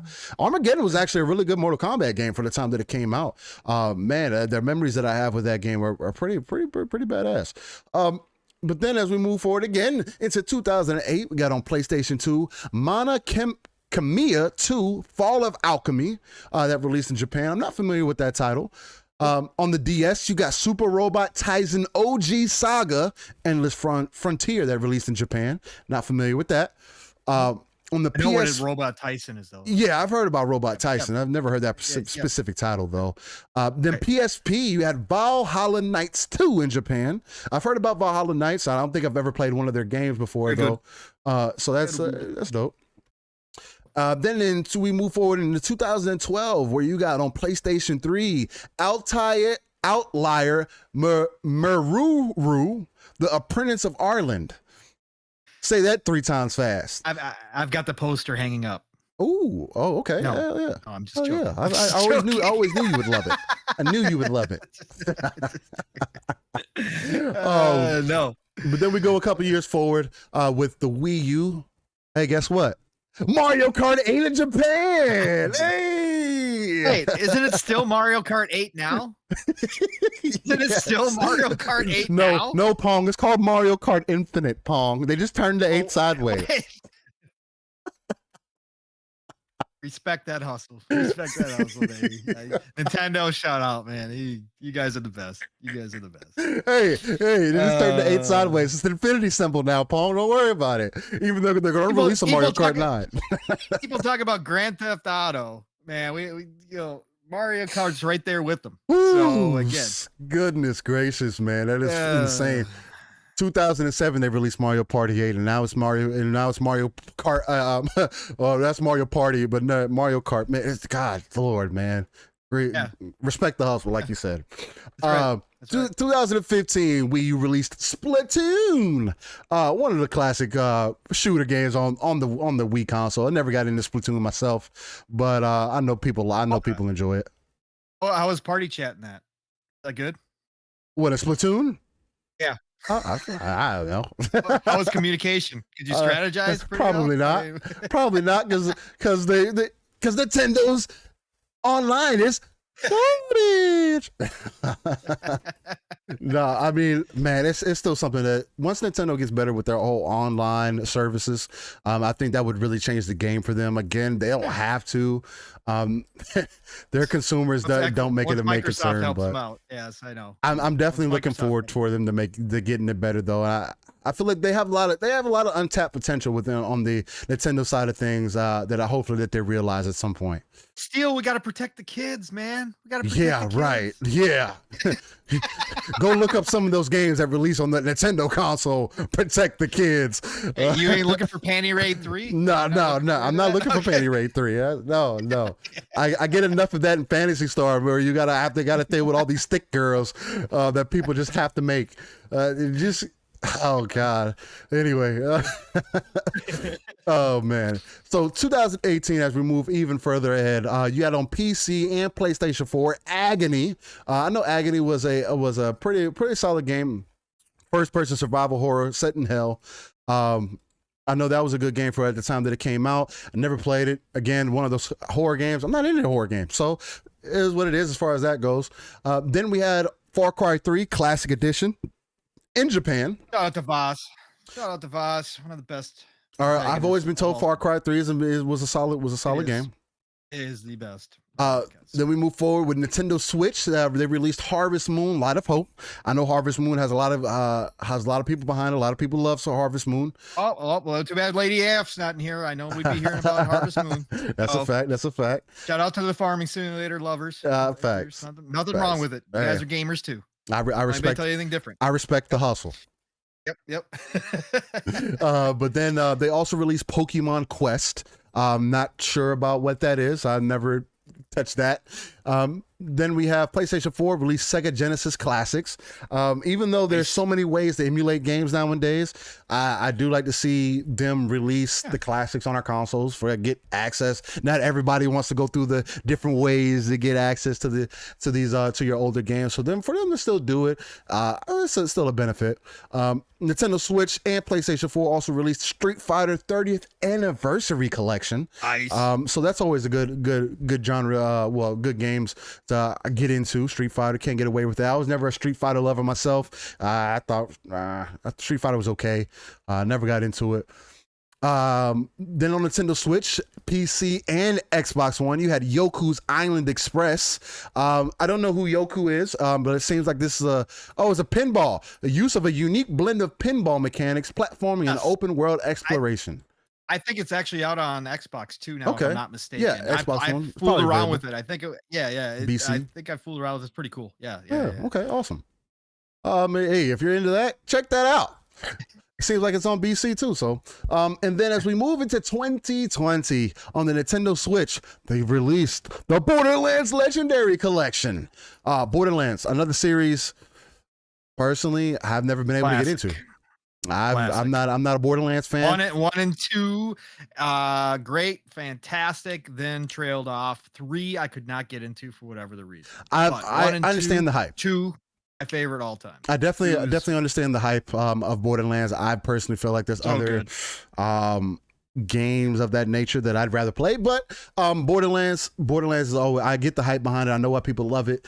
I know the stories in them are always been, you know, something to talk about. Writing and acting, yeah, absolutely. Borderlands 2 especially, prime looter shooter. And my brother tells me about it. My brother tells me about that. My younger brother tells me about that shit all the time. How smart. Great Borderlands 2 was. He was heavily invested in Borderlands 2. Sounds very smart. Probably has over 3,000 hours of Borderlands 2. So I can definitely understand it. I understand it. I've definitely seen him play it. So PC released Honey Select 2 Libido. Whoa. It's definitely guess what? It's it's not safe for work. So that kind of tells you already what that game was about. A Nintendo Switch then released Xenoblade. You're going to be braiding hair in this one. No. Xenoblade Chronicles Definitive Edition. Xenoblade is another one of those games that I've always been interested in. I'm a huge mech fan. Any kind of mech game that you can ever give me to throw in my face, I'm probably going to be interested in. But nowadays, I'm not a graphics whore, but at the same time, I have a certain level of expectation if you want me to stay invested in it. I feel like Xenoblade hasn't always displayed the best over the years, and I feel like they need to do like a full remaster of these games to really take advantage of them. Maybe even get them to some of these newer consoles so we can get better representation of it, man, because they have an excellent idea. They have an excellent basis for what their games are, solid gameplay and everything else. I just feel like they can take it to that next level, you know? So that and Fire Emblem are the two games that I'm interested, two franchises I'm interested in for Nintendo, and that's the only two.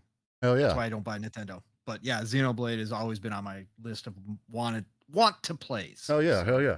For sure.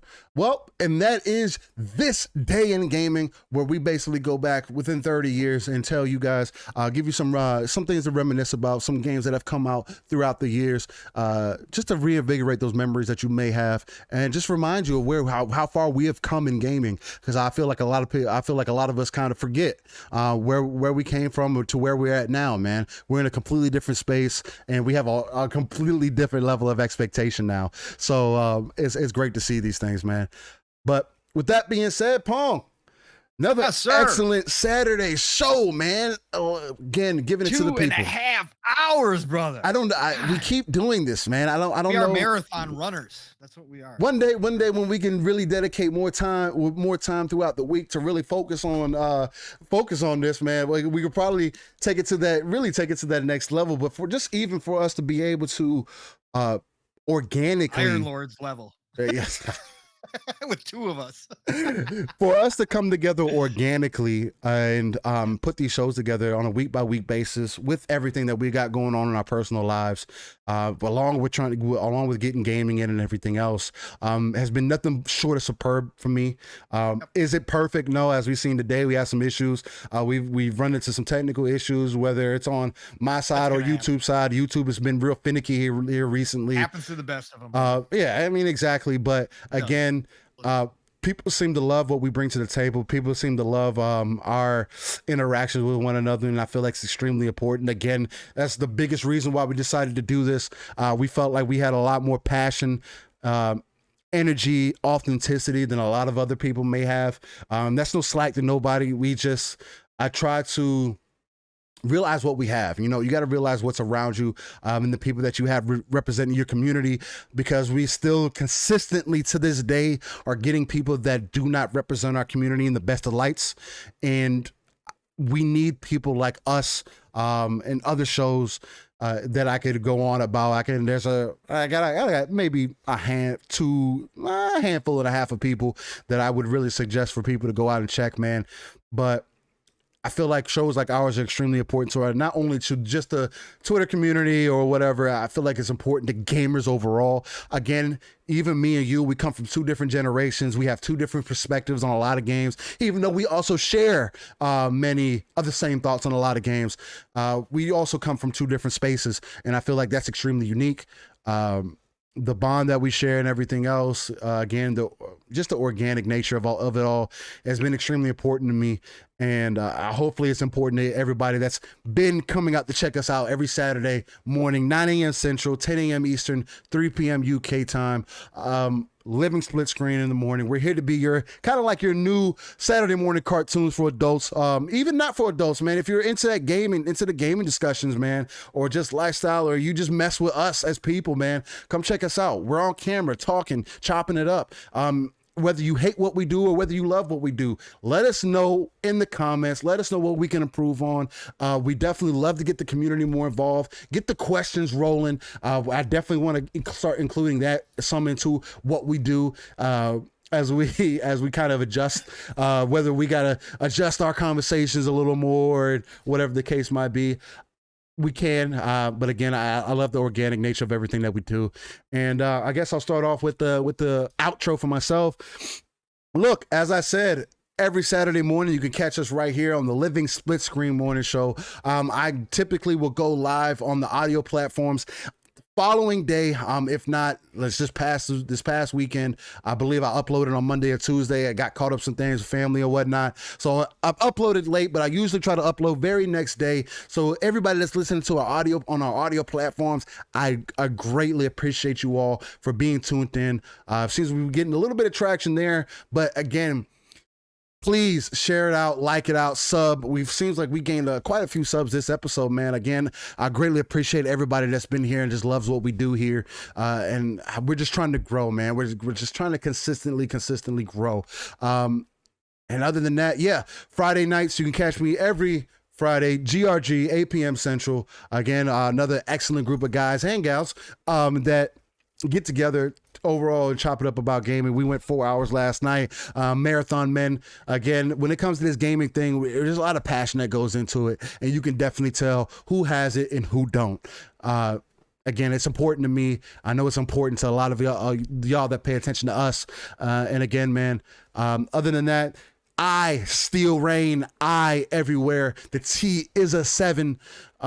You can type it in anywhere: Twitter, YouTube, PlayStation, Steam, Epic, wherever, man. Come holler at me. Hit me up in the DMs. The DMs are always open. Let's chop it up. Let's have a conversation. And other than that, just tell me how light skinned I am, I guess, since people love to do that. I don't know what it is, but anyway, man, again, Pong, much love. Always enjoy having you here, man. I don't know where we would be at without you. And other than that, man, let me pass the mic off to you. Yeah, man. Thank you so much, brother. As always, another great episode. I couldn't have asked for a better episode 10. One of our longest episodes as we hit double digits on Living Split Screen. But first of all credit goes to you, Steele, because we would not be here without your technical expertise and what you do on the other side of things on top of doing this show. Again, I can't do it right now. I want to be able to help you, but I can't. But without you, wouldn't be able to pull this thing off. And so all credit goes to you, man. And every week you are bringing the fire, brother, and you are bringing the hype and the love and respect that I have for you is knows no bounds at this point. So again, chat. Awesome. We got 50. We just hit 50 likes. That is huge for a small channel like us. That shows that we have already a very strong community, a base for which we can grow from. And that's what we were hoping to do. We love you all. Please tell everybody about us. As Steele just said, if somebody doesn't like to watch YouTube, which I know is the case, tell them that we are on streaming services, Anchor, Spotify, Apple, you name it, find us. We are there as well. Really easy to turn us on while you're working out, while you're at work, whatever the case is, whatever you're doing, cutting the lawn, it doesn't matter. Exactly. Tell people that you can find us elsewhere, share us out, continue to help us grow what we're doing here. Because again, if you can't tell, Steele and I love this, right? We're here because we love this and for no other reason. But we do want to be the best and the biggest show possible. And that means that Steele and I internally, we always shoot for the top. And so that's what we want to do. So please continue to help us do that. But you guys are amazing and phenomenal for coming out each and every week. I say it all the time. I say it on every single show that I'm on, but I mean it from the bottom of my heart, because without you guys, we are not here. It is Steele and I sitting in party chat, just talking while we play video games, which is amazing and it's great. but it's more fun to share it with more people. And we get an opportunity to do that here on YouTube and across all streaming platforms on Living Split Screen. And that's simply because you guys are here. We have an audience. So Yes. love you all. Thank you all for spending part of your Saturday with us, no matter where you are in the world, which is even crazier to think about for an old guy like me, who was around before the internet, who saw the dawn of the internet, who first hopped in a chat room back at, 25 years ago now, 26 years ago now. First time I ever hopped into a chat room and talked to somebody, from across the country. I thought that was crazy. And here we are now doing this kind of stuff. So, man, again, this is just awesome for me. So love you all. You can find me Pong Soul everywhere. Reach out, follow me, have a discussion, hit me up in DMs, whatever the case may be. I like talking to people. Work is extremely busy.